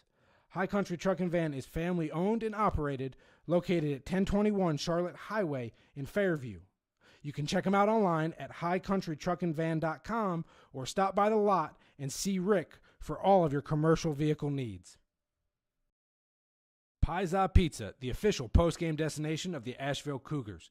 Pizza is open late, so stop by for one of their 28-inch pies or one of their massive slices of pizza. Pizza is located off of Millard Ave on Asheville's South Slope. Again, Paisa Pizza, the official post-game destination of your Asheville Cougars.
We're back inside the Zeb Lee press box on the campus of Asheville High School.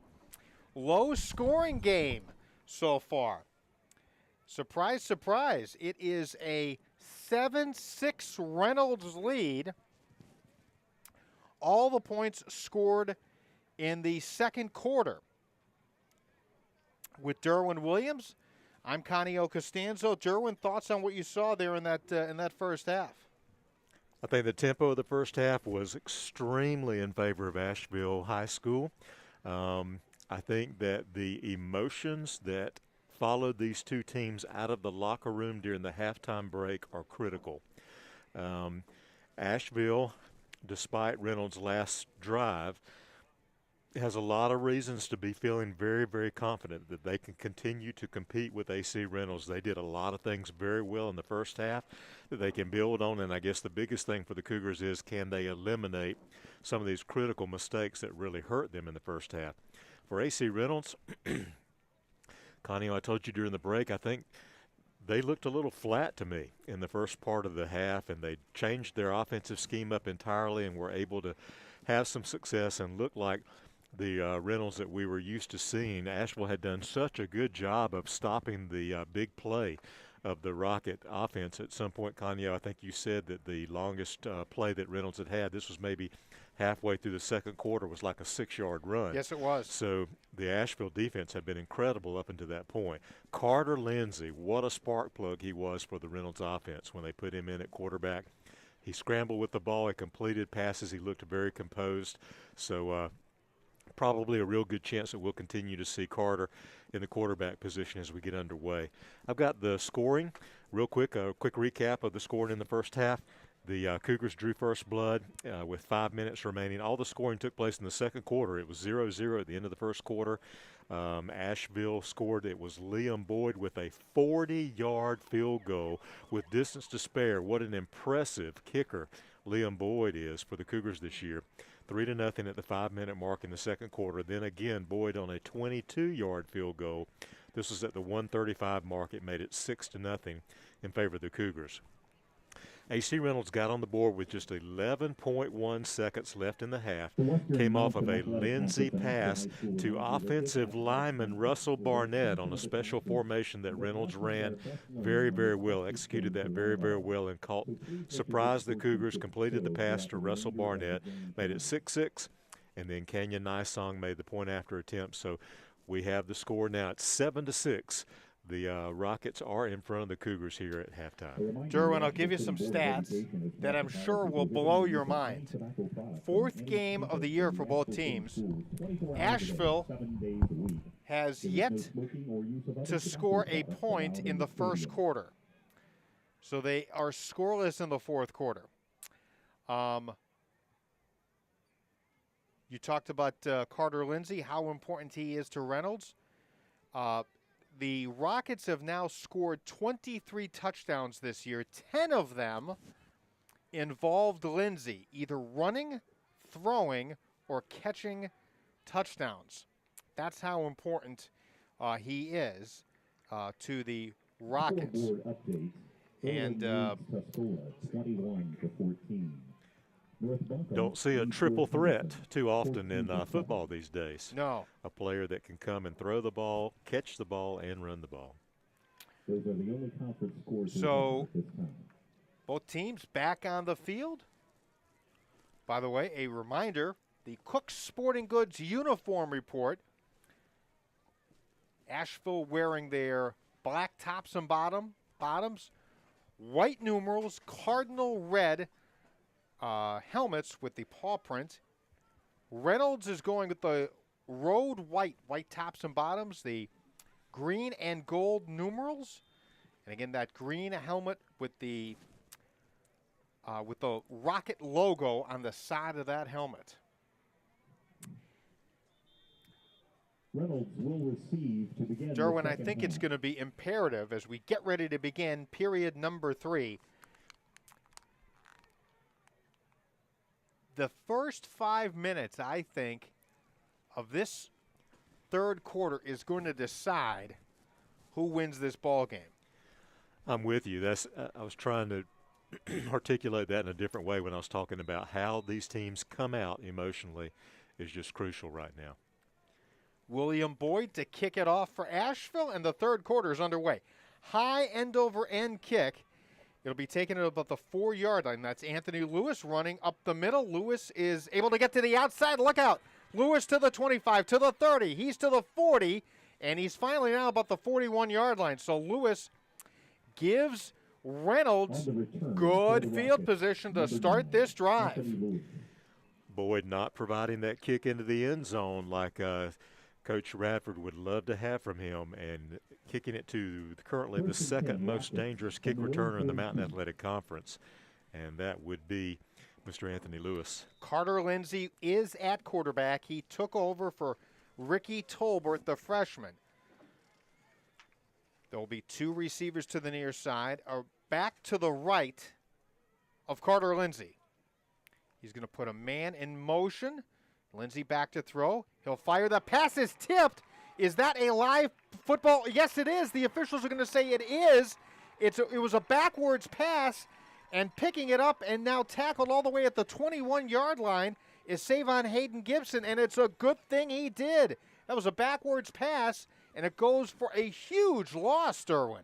And that's Mr. Big Play on defense for Asheville, number 12, senior Kamari Jenkins, that created that for the Cougar defense.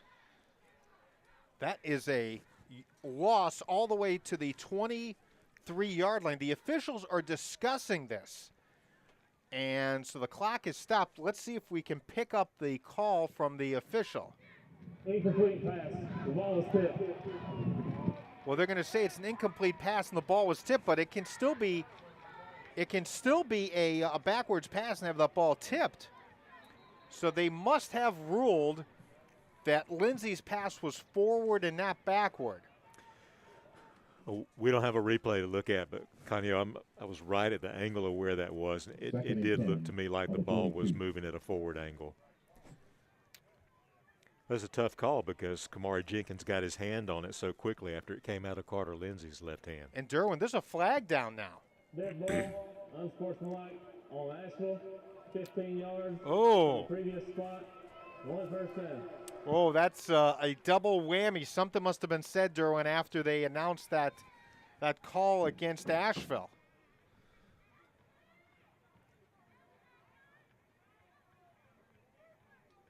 And so there's a delay still. They need to mark the football.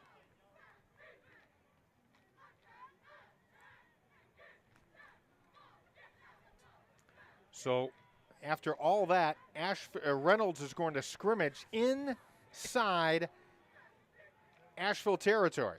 The ball is going to be marked at the 42-yard line of Asheville.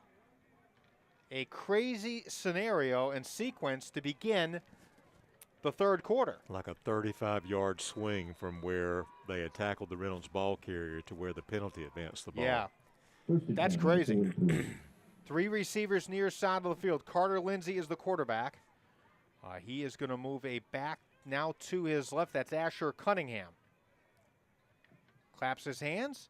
It'll be Cunningham up the middle. Cunningham stopped at around the 40. He'll muster his way to the 38-yard line. Derwin, he is so strong. He almost muscled his way for a much bigger gain, but he does get 5.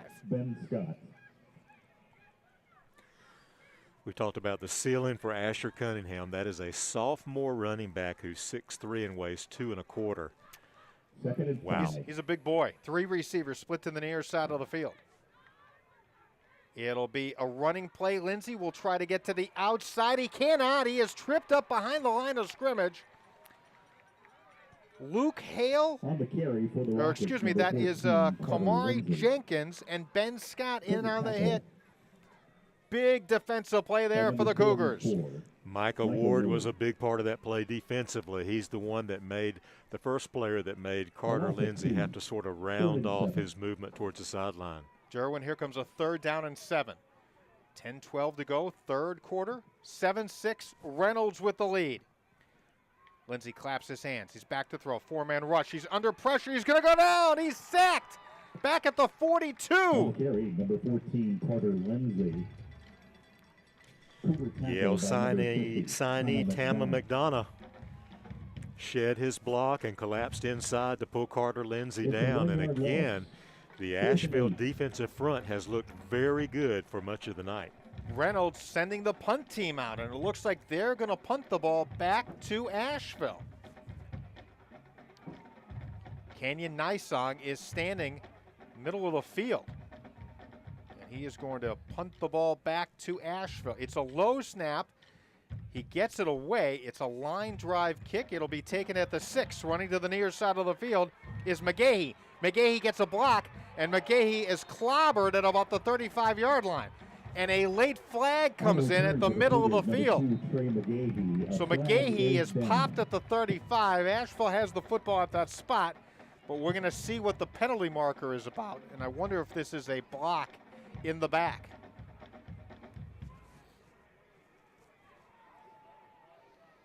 Let's get the call from the referee.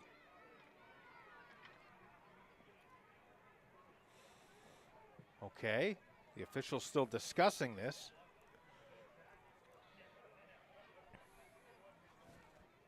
All right, here we go with the call. We have 2 fouls on the play.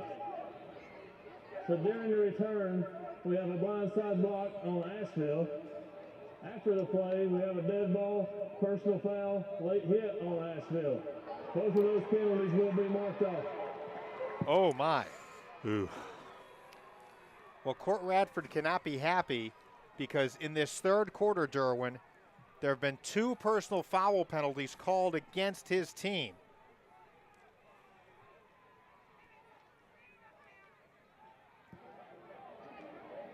Correction, the dead ball foul, personal foul is on Reynolds. Oh. Okay. little minor change there. And then the dead ball foul off second. So they're going to mark both penalties off. And Asheville will have the football. 9:15 to go in the third quarter. It's 7-6. Reynolds with a 1-point lead. We get to watch the referee do the walk one way and then turn around and walk right back the other. So it looks like Asheville will scrimmage from the 34-yard line to start this drive. Well, this has been a bizarre start to the third quarter. We did not expect this low-scoring game. Asheville hanging in there. 7-6 ball game. Cougars have the football. Khalil Connolly will hand off. And a run inside. And that is going to be Jones, the ball carrier. Lemarius will get maybe 3 yards. Guess who? Micah Hembry collapsing down from his left defensive end position. It is tough for anybody to operate on the right side of their offensive line with Micah around. 3-yard gain, 2nd and 7.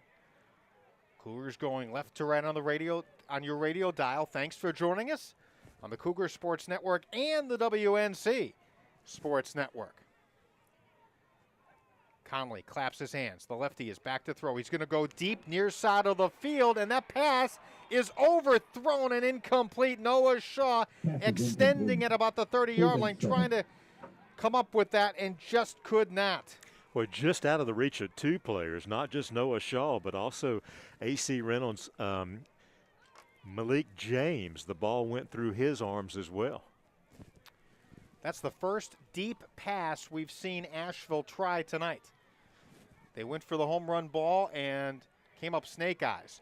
3rd down and 7. Reynolds showing blitz.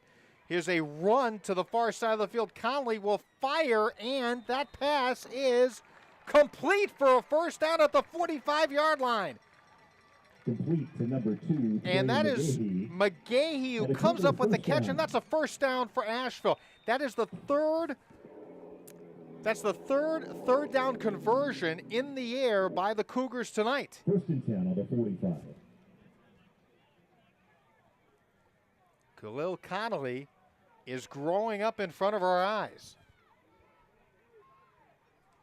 Yeah, he's had some tough decisions to make with Rockets in the backfield, and we've seen him go to a secondary target. He's done some good stuff. A back to his left. He's out of the gun. And he will hand the football off, trying to get running room as Jones. And Jones cuts back to the inside. He gets to near the 50, but there's a flag down on the play. I'm going to guess that's a holding call on the person who was trying to block Micah Hembry. All right, let's see. Let's see what the call is here.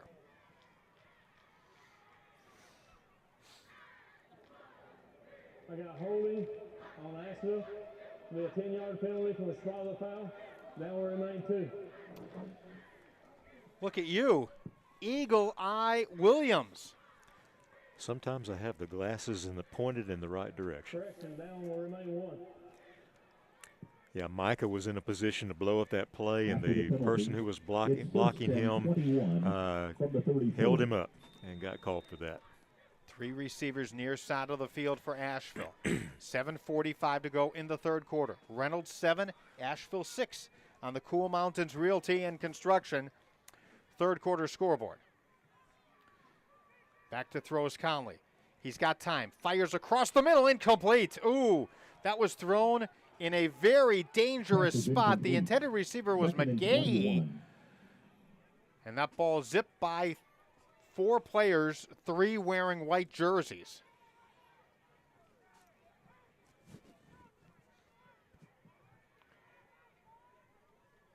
Second and long coming up.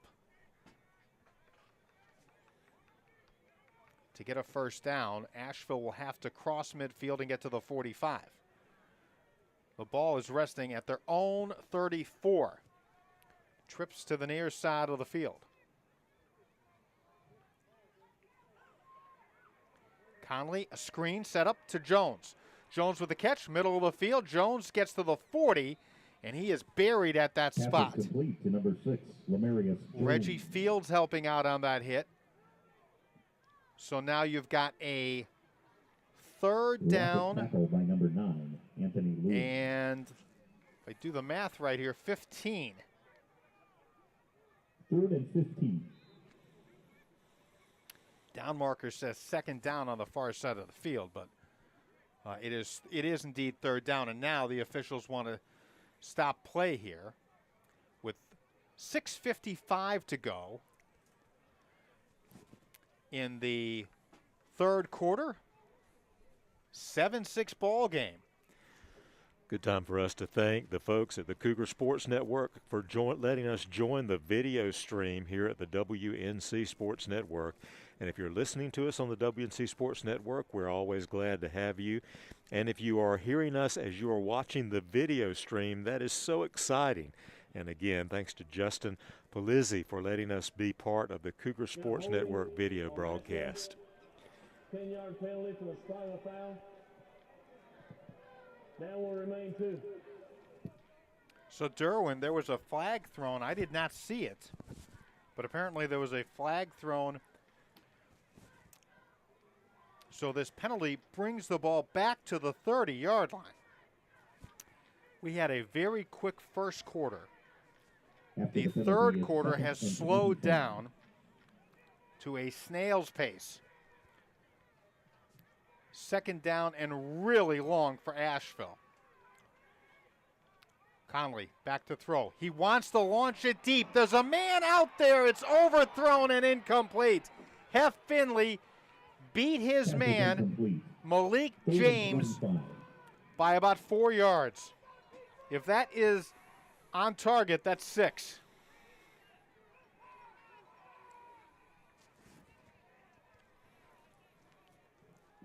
Tough break there for the Cougars. Time to throw the ball, and a really nice heave from the quarterback on the run there for Asheville, just a couple of yards too long.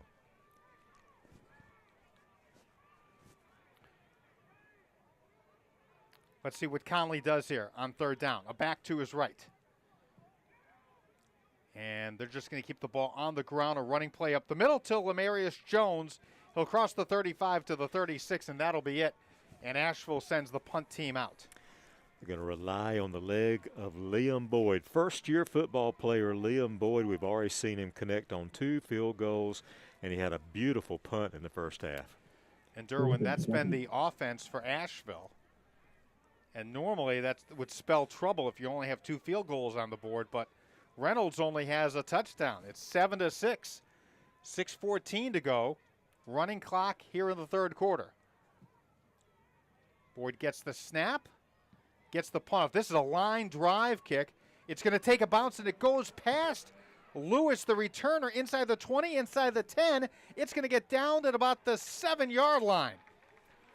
So the punt itself wasn't pretty, but Lewis did not catch it on the run, let it bounce, and Asheville is able to flip the field position here.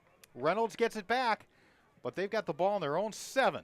It wasn't pretty, but it sure was effective for the Cougars. So let's see what Reynolds does with the football here. Carter Lindsay, the quarterback. He is in at quarterback, taking over for Ricky Tolbert. Empty backfield. 2 receivers to the left and right, and now a man in motion. And running with the football is Lindsay up the middle. He gets hit at the line of scrimmage. He's going to go down. Oh, and the ball came out. The officials are going to say Lindsay is down, though, at the 9-yard line. A gain of a yard. I did not hear a whistle. We are really high up in the press box, but they'll say a 2-yard gain for Lindsay. It's the power of that defensive front for Asheville. They have been so effective tonight, and Lindsay is not finding much when he tries to scramble forward. Lindsay has a 2nd down and 8, empty backfield, and he's going to run to the right, try the middle. Lindsay is going to cross the 15. He'll get to the 16. Good run by Lindsay. He'll get 8 on that run. And that's going to bring up a 3rd down and short. 3rd and 1. This is a big play, Conio, because if they aren't able to pick up this yard, that's going to be a 4th down situation that's going to be really a tough one. Lindsay has a back behind him. Pistol formation. That's Mark Golden, who is the player behind Lindsay. And it will be Golden who gets it. He will get the 1st down. He'll slither to the 20-yard line. 1st down, Reynolds. They will bring Mark Golden, who is an outstanding defensive player, and that was not him. That was actually Carter Buckner, who was the ball carrier. 1st down, Rockets. Or excuse me, Asher Cunningham. Cougar tackles by number 18, Tay Davis. Ball's at the 20. 1st down for Reynolds. Under 4:30 to go in the 3rd quarter. Reynolds 7, Asheville 6. Lindsay claps his hands. Back to throw. 4-man rush. He's going to fire near side of the field. Passes off the fingertips of Asher Cunningham. He cannot hang on. It's an incomplete pass. 2nd and 10 approaching. It's Asheville's own number 6, Lamaris Jones, who's doing double duty there and covering Cunningham, and did a good job on that play.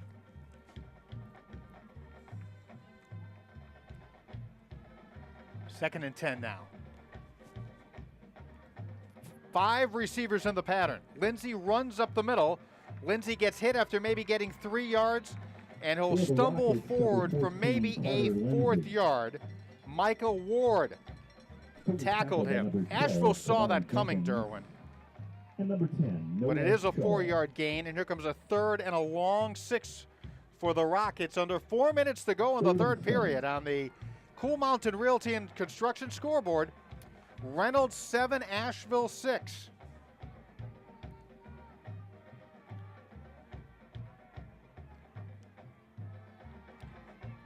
Lindsay is the quarterback. He's got a back to his left. Claps his hands. Back to throw. He'll step up. He'll try to run with the football. Oh, the football is loose. It's back at the 5-yard line and down there at the 3. Reynolds has it. One of the offensive linemen fell on the football for the Rockets. The fumble, though, all the way back to the 3-yard line. It's 4th and extremely long coming up here for Reynolds. They will have to punt the ball back. That was sophomore Bailey Craig that may have saved a touchdown for the Rockets by getting to that ball before the black jerseys did. That is the nephew of defensive coordinator Brian Craig. 4th down and really long for the Rockets. Rockets will have to punt this ball. Canyon Nysong is standing in the end zone. Gets the snap. He'll get it away. It's angled to the far side of the field. It's going to take a bit of a roll for Asheville, and it's eventually going to be down at about the 46-yard line of Reynolds, though. Cougars with good field position, 2:31 to go in the 3rd quarter. Reynolds 7, Asheville 6.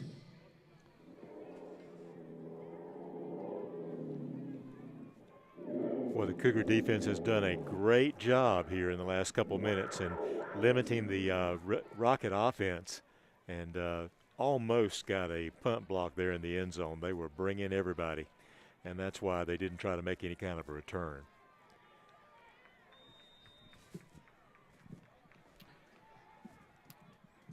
Cougars get the football. They're going to shift a lineman and a back to the right side of the line. And they will keep the ball on the ground, and there's no running room at all for Lamarius Jones. Jones might have lost a yard. They tried to string it out to the near side of the field, but Good job by the Rockets. Rocket tackle by number Nathan 11, Buckner Deshaun was Stone. one of the white jerseys around him. It's a loss of 2. Deshaun Stone and Micah Hembry also very involved on that play. Here comes a 2nd down and 12. So we hit the 2-minute mark in the third quarter. 7-6.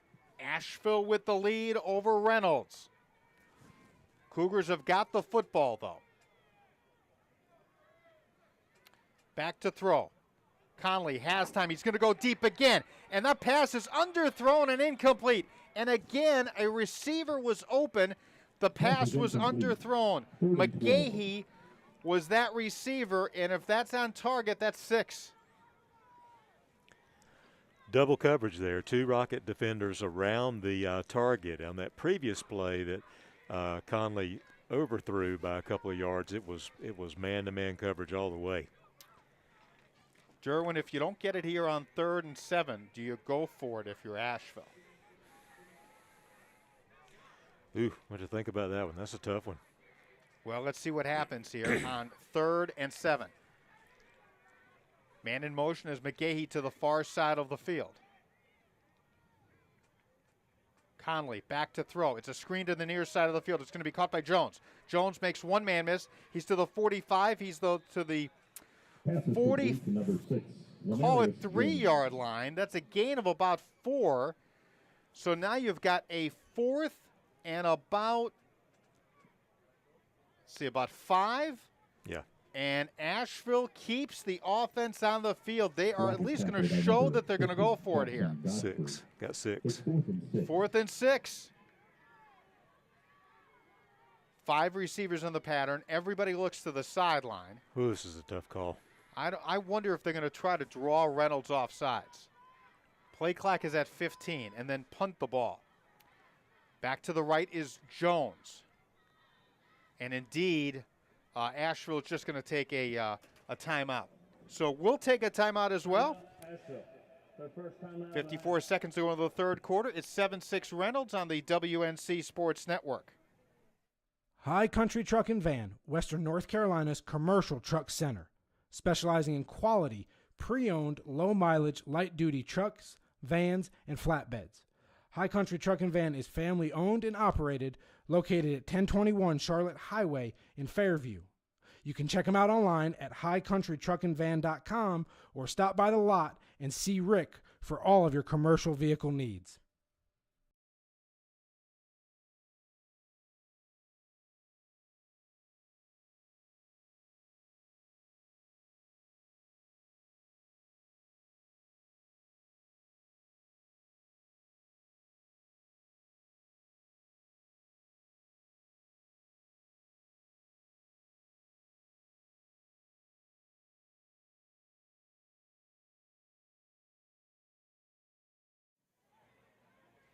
With Derwin Williams, I'm Connie El Costanzo. We're back at Memorial Stadium in Asheville. 54 seconds to go in period number 3. 7-6 Reynolds over Asheville. The Cougars have got themselves a 4th and 6, and they are going to go for it here. Back to throw is Conley. Has time. He's going to lob it down the sideline. That pass is caught at the 15-yard line. Hef Finley makes the catch. There are 2 Reynolds players injured on the play. Finley with an enormous catch. All the way to the 15. And how about that call by Court Radford? That was a gutsy call, that's for sure. Trying to see who the Rocket is that's down.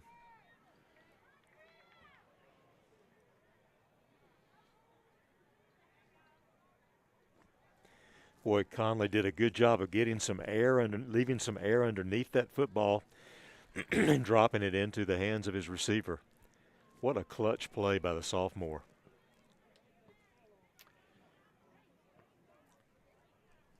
Great throw. It had to be a perfect throw and a perfect catch. That's exactly what happened. While we're waiting on the injury timeout, let's thank our friends at Cool Mountain Realty. They are the premier solution for those looking to buy, sell, or build a home. With them, you have found your realtor, your stager, your designer and your construction company, Cool Mountain Realty at coolmountainrealty.com. Also, financial advisor Catherine Morisani. You know how much money you'll need in retirement? Catherine can help you refine your retirement strategy. Take a look at all of your retirement accounts. Catherine Morisani is an Edward Jones financial advisor on Charlotte Highway in Fairview.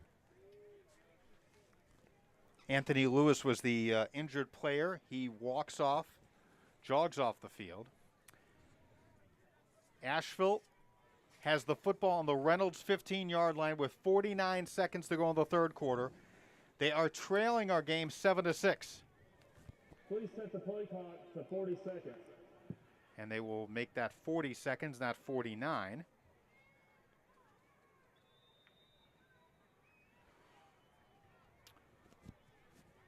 Golden opportunity for the Cougars here. Conley, the quarterback, will hand the football off. There's a little bit of running room for Jones. Jones is inside the 10. Jones is down to the 7. Well, that was some of the best blocking I've seen tonight from the Cougar offensive line. They really had created a lot of space for their running back, Lamarius Jones. Derwin, that's going to be the final play of the third quarter. Our score, Reynolds 7, Asheville 6. We're back with more in a moment on the Cougar Sports Network and the WNC Sports Network.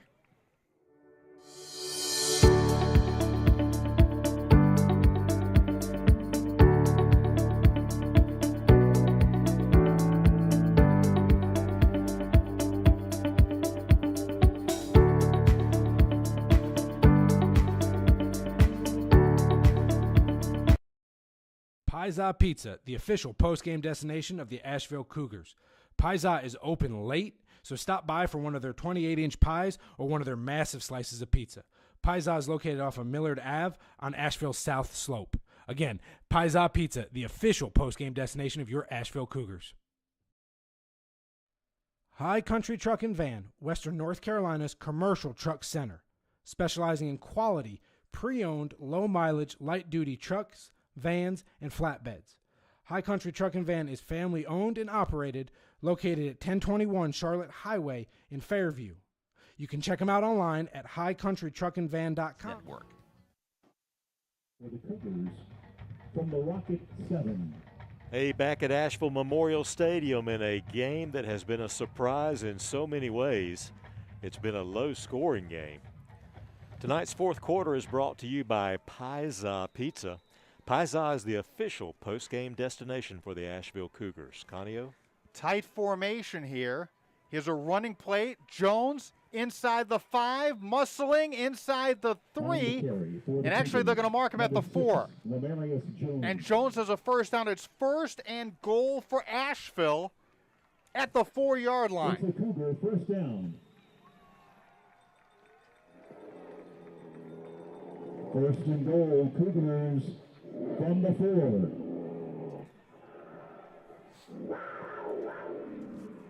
Opening stages, fourth quarter. On the Catherine Morisani fourth quarter scoreboard, Catherine and Edward Jones agent, 7-6 is our score.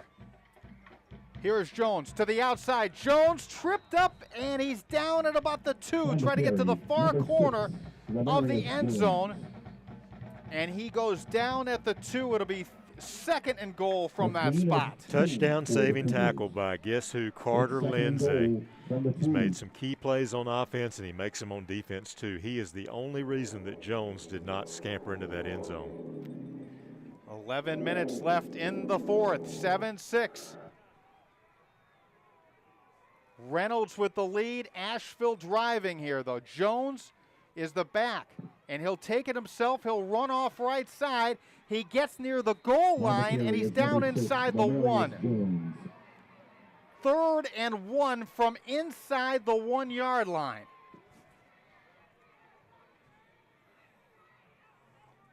A gain of 1. Lamarius Jones not able to get into the end zone. Ben Scott is coming in, and he'll either be a blocker here, Derwin, or they'll give him the football. On 3rd and goal from the 1-yard line. They'll snap it from the far hash mark. You talk about a big play. Here it is right here, friends. 3rd and goal. Scott is the quarterback, out of the gun. He runs up the middle. Scott jumps up. He's in. Touchdown, Asheville. The Cougars take the lead with 10:03 to go in the 4th.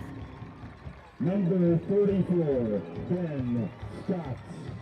Well, just power against power there. There's like 3 H-backs behind the line for Asheville, and then they snap it to a linebacker, and it's just smash mouth football, and it works for the Cougars. Derwin, Asheville is going to go for 2 here.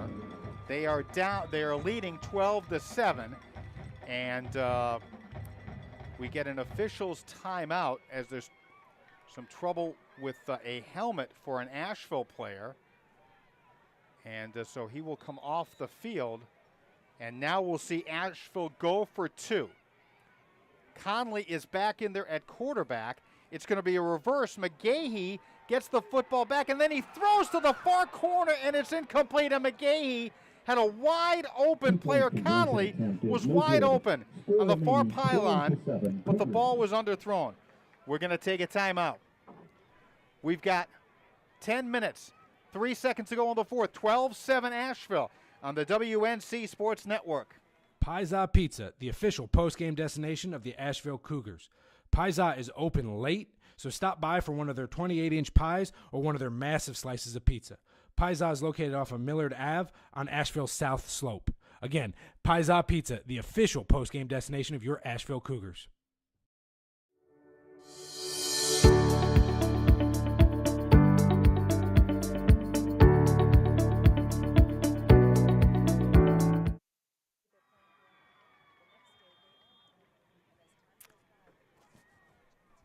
(12-7) is our score. Asheville with the lead over Reynolds. 10:03 to go in the 4th quarter. I could not imagine Derwin saying that. But here we are, and the Cougars have a 4th quarter lead. Well, they pulled out all the stops on that 2-point conversion attempt with a halfback toss and then an attempt to throw back to the quarterback in the end zone, and just not quite enough zip behind that throw. William Boyd to kick off for Asheville. This is an end-over-end kick. It'll be taken at about the 6-yard line. Room to the 20, to the 30. There's room down the sideline. No flags down, and tripped up inside the 25-yard line. A great return. Savon Hayden Gibson, I believe, is the man that returned it all the way to the 22 of Asheville. Well, and Savon just could not keep his feet after somebody got a hold of his ankle. He had a clear path all the way to the end zone, but a great return by Hayden Gibson. And now we'll see what Carter Lindsay and the Reynolds offense does here. Again, Lindsay took over for Ricky Tolbert at quarterback. This explosive Reynolds offense only has 1 touchdown. Lindsay will pitch. Running with the football is Akimi, and Akimi gets tripped up behind the line of scrimmage. He goes down at about the 25-yard line, and there's an Asheville player injured. Great job. I think that was Asheville's Tay Davis that did such a good job of turning the Reynolds ball carrier back into the inside of the line, and really kind of blew up that play. Hey, Derwin, are you hungry for some pizza? Actually, I'm hungry for some pizza. Hey, there you go. Hey. Look at you. Okay. Tonight's 4th quarter brought to you by Pizza Pizza. Pizza is the official post-game destination for the Asheville Cougars. Pizza has 28-inch pies. That would be 2 1/3 feet by my calculation. It's a large pizza, which results in massive slices. Open late, Pizza is the official post-game destination for the Asheville Cougars. So the injured player for Asheville is up. That's Ben Scott, Derwin. And Ben Scott is walking off. So Asheville will not have Scott on the field for this play. After a 2-yard loss, here comes a 2nd down and 12. 2nd and 12. The ball at the 25. Lindsay in the pistol. Carter is going to move it back now to his right. Empty backfield. Lindsay is going to run to the far side of the field, and he's clogged up, and he goes down. He might have gotten 1 or 2 yards on the play, and I believe, Derwin, there's a flag on the play. And we'll see if this is a holding penalty on Reynolds.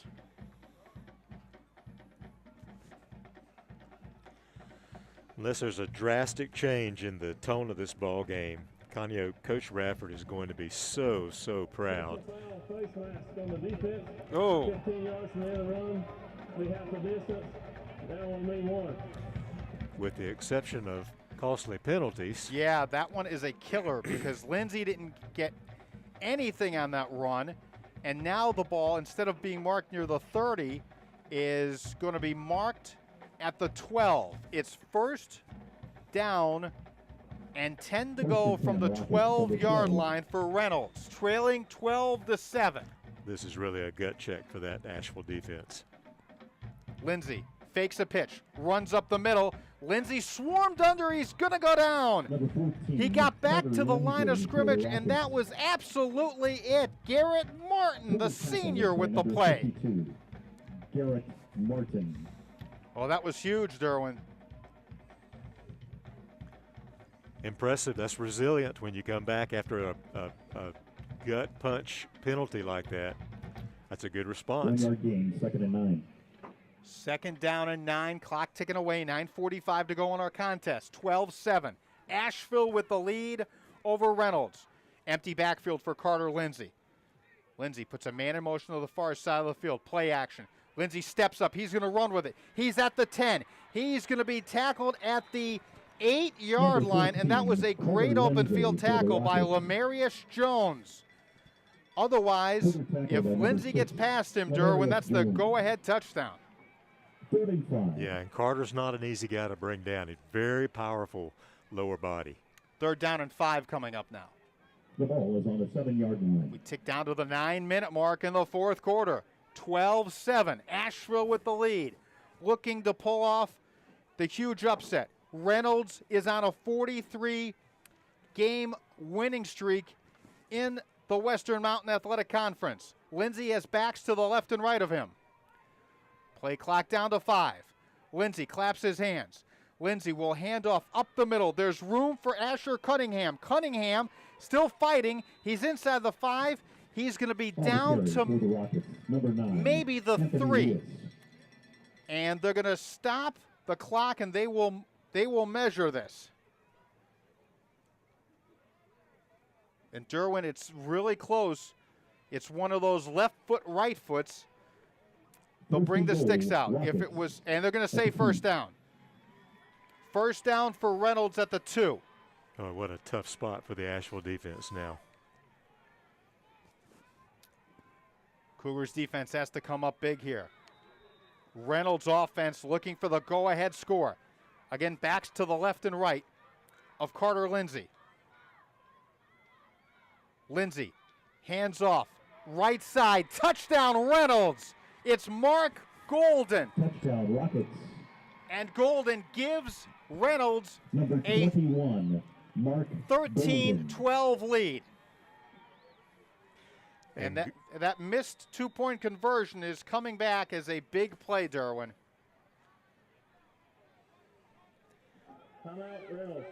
And Golden ran behind the block of Asher Cunningham, who stood up a Cougar player right at the goal line, and Golden just kind of cut to the left of Cunningham and had a clear space into the end zone. Scoreboard update: Irwin over Tuscola, 28-14. North Buncombe over North Henderson, 21-7. And Robertson over West Henderson. So Derwin, it's a 1-point lead now for Reynolds, 13-12. And I would assume, Derwin, that the Rockets will go for 2 to try to make it 15-12. They got to be thinking about that field goal capability of the Cougars, too. Yeah, and that's why I think. That's why they're going for 2 here rather than just 1. And they're going to bring the same formation out. It's Golden and Asher Cunningham who will line up to the right and left of Carter Lindsay. They're going to snap it from the middle of the field. Reynolds trying to tack on 2 points here. Lindsay claps his hands. He will give it to Golden, who is going to try to get to the outside. He can't. Golden cannot get to the outside, and so the 2-point conversion is no good with our score. Reynolds 13 and by number 21, Asheville 12. Vasily Park. Conyo, that looked to me like exactly the same play. Had Cunningham leading up into the left tackle gap on the offensive line, and that time there were more black jerseys there. They stuffed that block. They forced Golden to go further outside. The pursuit was there, and that was a successful stop by the Cougars.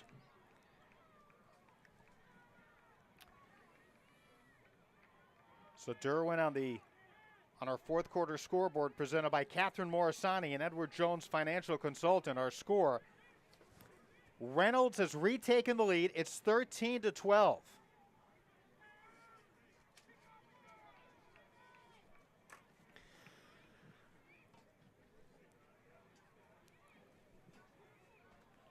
What a game. And again, two things. Players have got to stay under emotional control enough to avoid these damaging penalties. And that's been especially true for Asheville. They've really been hurt by some penalties. And then the second thing is responding after this play, this touchdown, which was an emotional pickup for the Rockets, and then the 2-point stop, which was a pickup for the Cougars.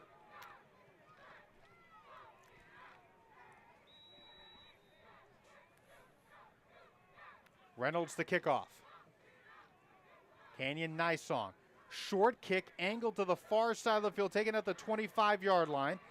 Running up to the 30 and down at about the 34-yard line. That's where Asheville will scrimmage with 7:12 left. The run back from Israel Walker Jr. On the return for the Cougars, number 3, Israel Walker. Well, if you've got butterflies in your stomach, it's understandable for both of these teams. First and 10. As it's a 13-12 lead for Reynolds. Asheville trying to pull off the upset. Khalil Connolly will run it up the middle. Connolly crosses the 40. He's going to get to maybe the 42-yard line. Cougars, number 9. Gain of about 9 yards. Good first down run for Connolly. A good burst of speed by Khalil after he made it through the first level.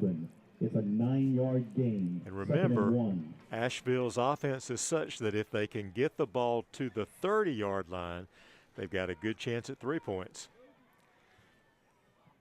Derwin, they're 27 yards away from that 30-yard mark.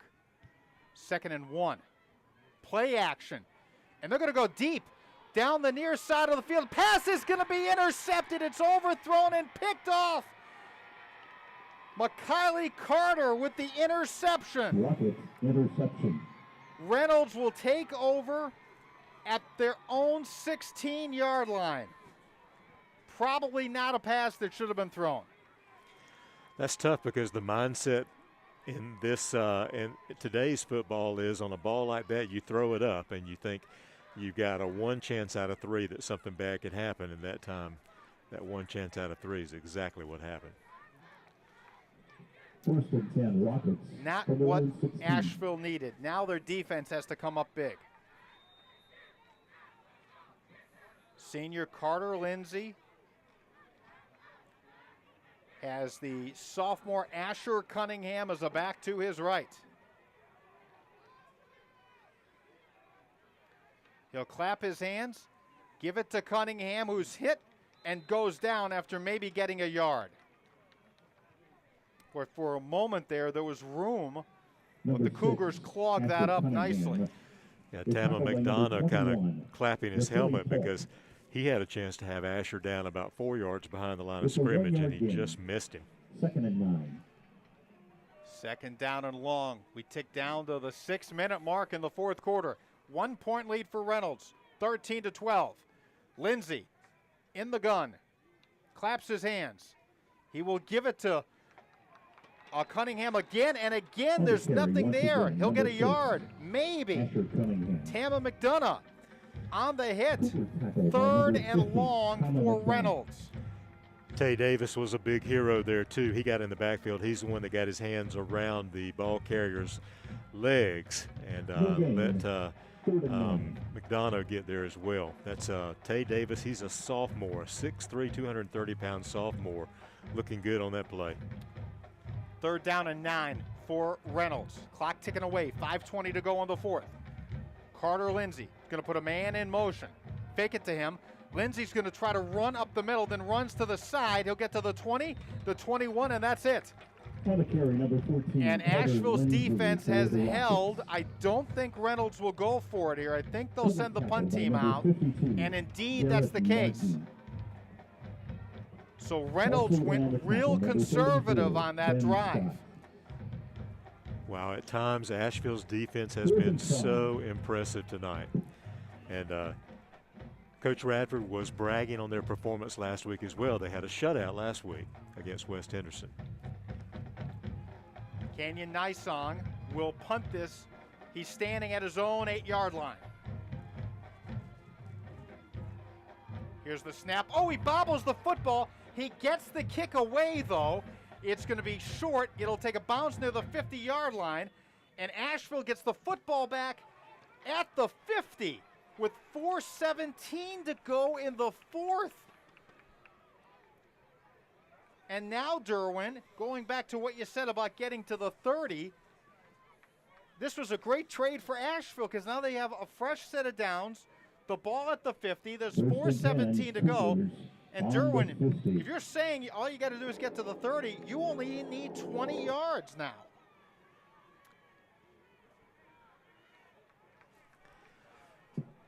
It's going to be interesting to see how conservative they are here.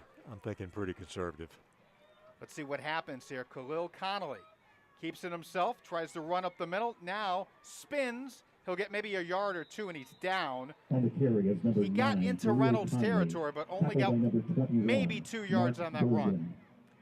You do have to think, though, they 1-yard have gain, to 4 to throw 2. the ball here, right? Second and 9. I mean, they have to put the ball in the air. I don't think they can just not throw it. But let's find out. I don't think they will on this down. 2nd and 8. Conley and the offense looks to the sideline. Jones is the back to the right of Conley. Play clock is at 11. They will throw. Fire far side of the field. The pass is caught and leaning forward near the first down marker. It'll be a 3rd and short. That pass was caught by Finley. Here comes a 3rd down and 1 from the 41 of Reynolds. 3:15 left in the game. Reynolds leading 13-12. F. Finley did a good job of coming back to the ball to catch it and then kind of did a little circle movement and got around a couple of defenders and extended the play. Conley has a back to the right. 3 receivers in the pattern. He's going to run it himself. He'll get to the outside, and he's going to lean forward, and we'll see where they're going to mark this. It's right at the 40. And I think that's enough for a first down. The officials say it's enough for a first down. It's a Cougar first down. 2:45 left in the ball game. 1 point lead for Reynolds, 13-12. What a game tonight. Glad you're joining us on the WNC Sports Network and the Cougar Sports Network.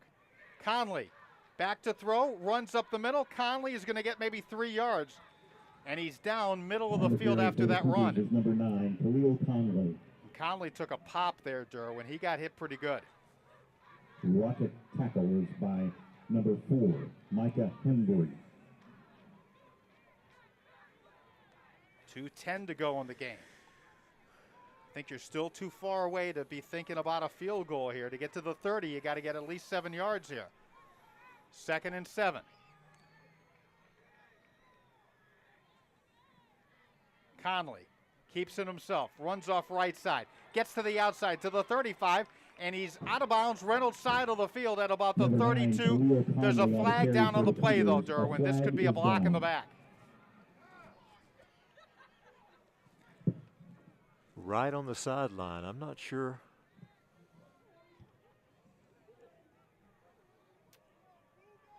Well, Conley surprised me when he dipped that ball outside, so much outside there. Let's see what the officials say. Clock stopped with a $1:50 to go in the ball game.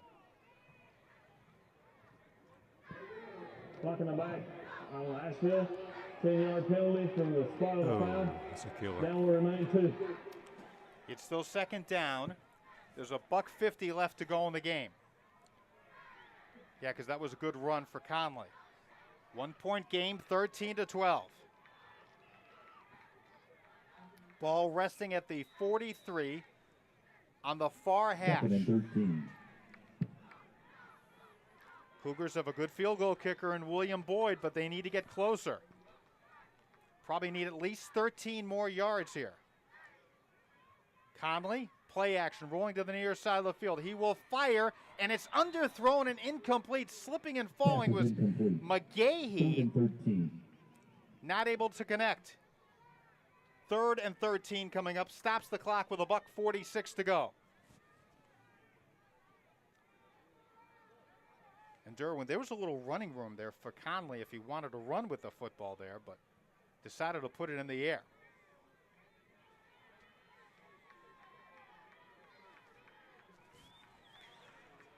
Another tough play call here for the Cougars. 3rd and 13. Conley has a back to his left, and they will run with him. Conley still on his feet. He's going to get to maybe the 40, and he's down there. And some extracurriculars afterward, but no flag thrown. Here comes a 4th down from the 40. Clock still ticking. 1:25, 1:24 to go. It's 4th and 13. 4th and 11. Want to kick a 57-yarder?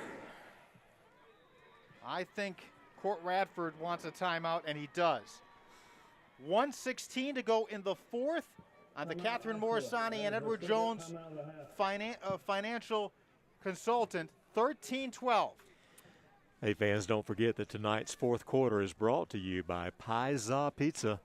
Pizza is the official post-game destination for the Asheville Cougars. Pizza has 28-inch pies and massive slices.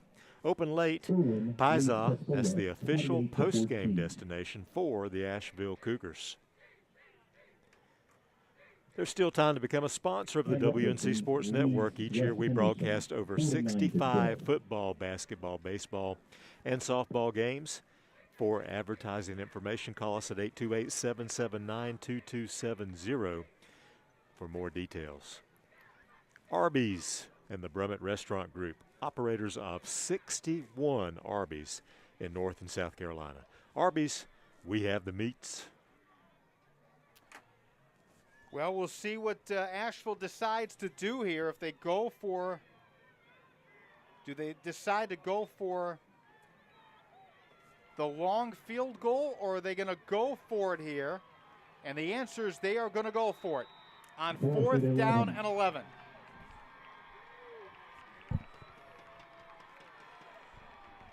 Play of the Fans game. on their feet, absolutely.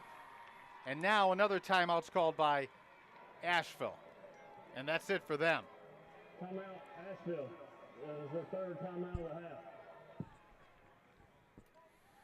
Wow. So that's it for timeouts for Asheville. Derwin, I think you have to go for it here. You're looking at a 57-yard field goal here. And I'm not saying that William Boyd can't hit it, but putting a lot on the shoulders of that young man. Yeah. Yeah, what Coach Radford would give for just 10 more yards down the field right now. Derwin, I think 5 more yards, and he sends him out there.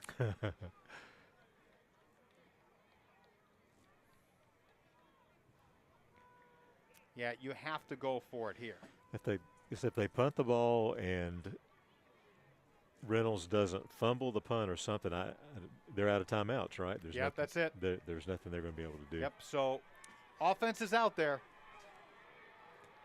What can Khalil Connolly and this offense put together?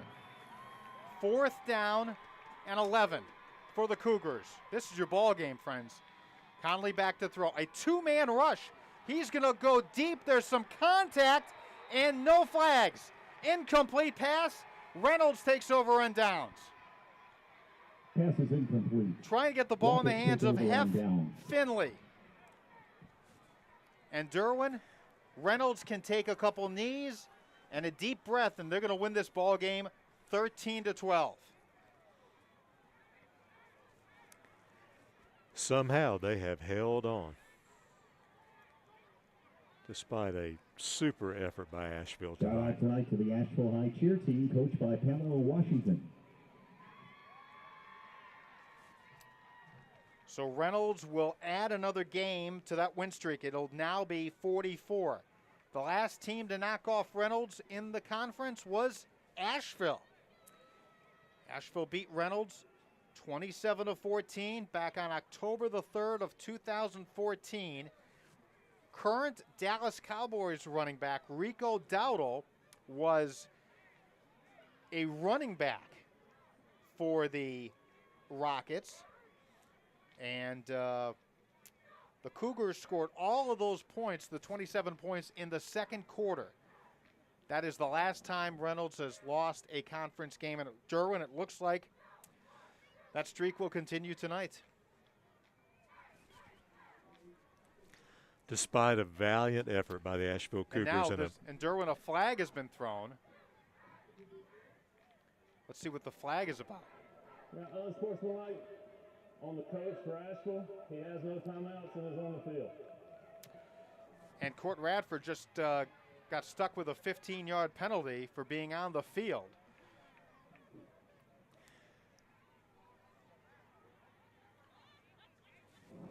So they'll mark the ball all the way to the 44-yard line.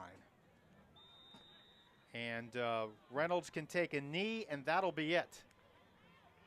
Actually, they'll have to take at least 2.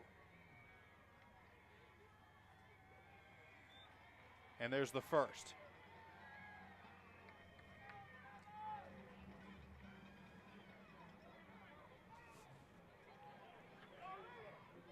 Under a minute to go in the ball game.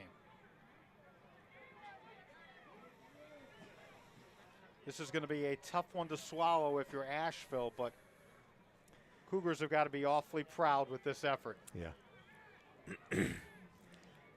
And by the way, give that Reynolds team a lot of credit. They hung in there tight. And the play of Carter Lindsay helping them come back and get this win. They snap it again, and that'll do it. Final score tonight, Reynolds defeats Asheville 13-12. Final score is going to be 13-12. The clock ticking away. 12 seconds, 11 seconds. Hard-fought victory for Reynolds. It's another home game next Friday night. Our varsity football team will be right here playing host to Freeman. Zeros on the scoreboard. Is 7 o'clock. Our final score, 13-12. Thanks for coming out Reynolds tonight. with the win.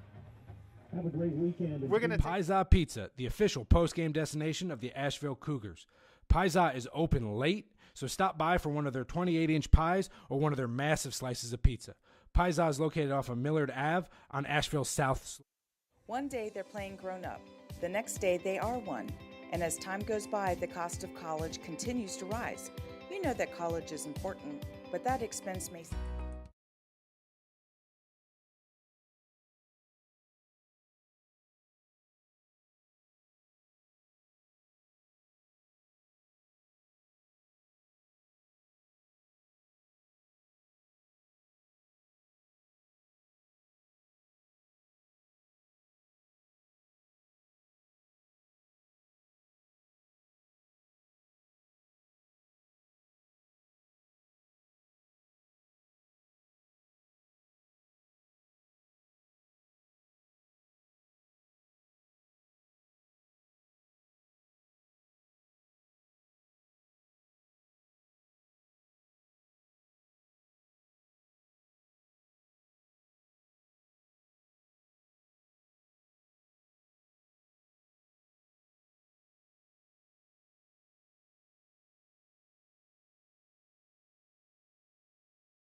So we're back here at Memorial Stadium in Asheville.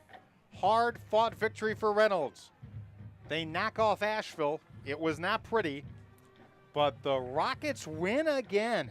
44 in a row. A remarkable, remarkable number. Kudos to Shane Laws and that great coaching staff for Reynolds. Final score 13-12. The Rockets hang on, Derwin. Hey, Conyo, I'll recap the second half scoring for you. At the 10:03 mark of the fourth quarter, Reynolds had a 3-yard run for the score that took the score to 12-7. The Rockets tried for a 2-point conversion. They tried a halfback pass. Check that, I meant to say Asheville. Asheville tried a halfback pass back to the quarterback, Conley, and that failed, and that left the Cougars ahead 12-7. And then the dagger and the game winner was a 2-yard Mark Golden run behind the block of Asher Cunningham.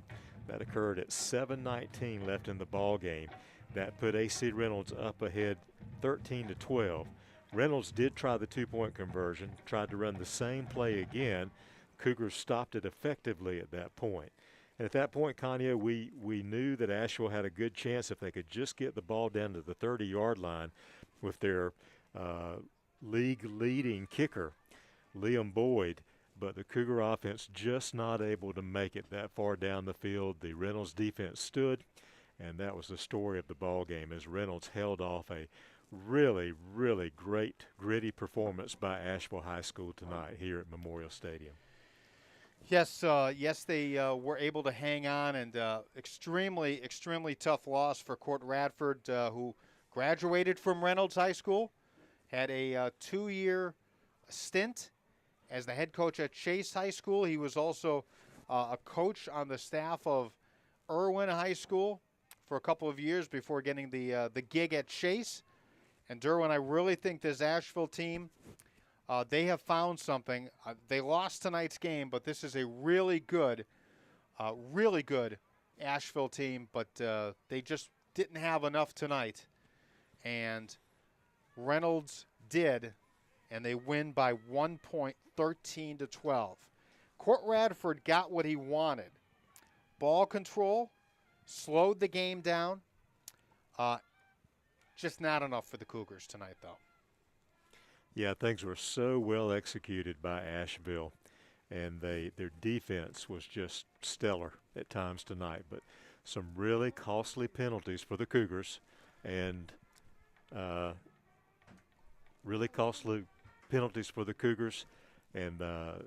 they were unable to overcome those penalties in the long run, despite such a great effort by their defense. Derwin, a reminder to everybody, next week we're back here at Asheville High School as the Cougars will take on Freedom High School. Reynolds will host North Buncombe next week.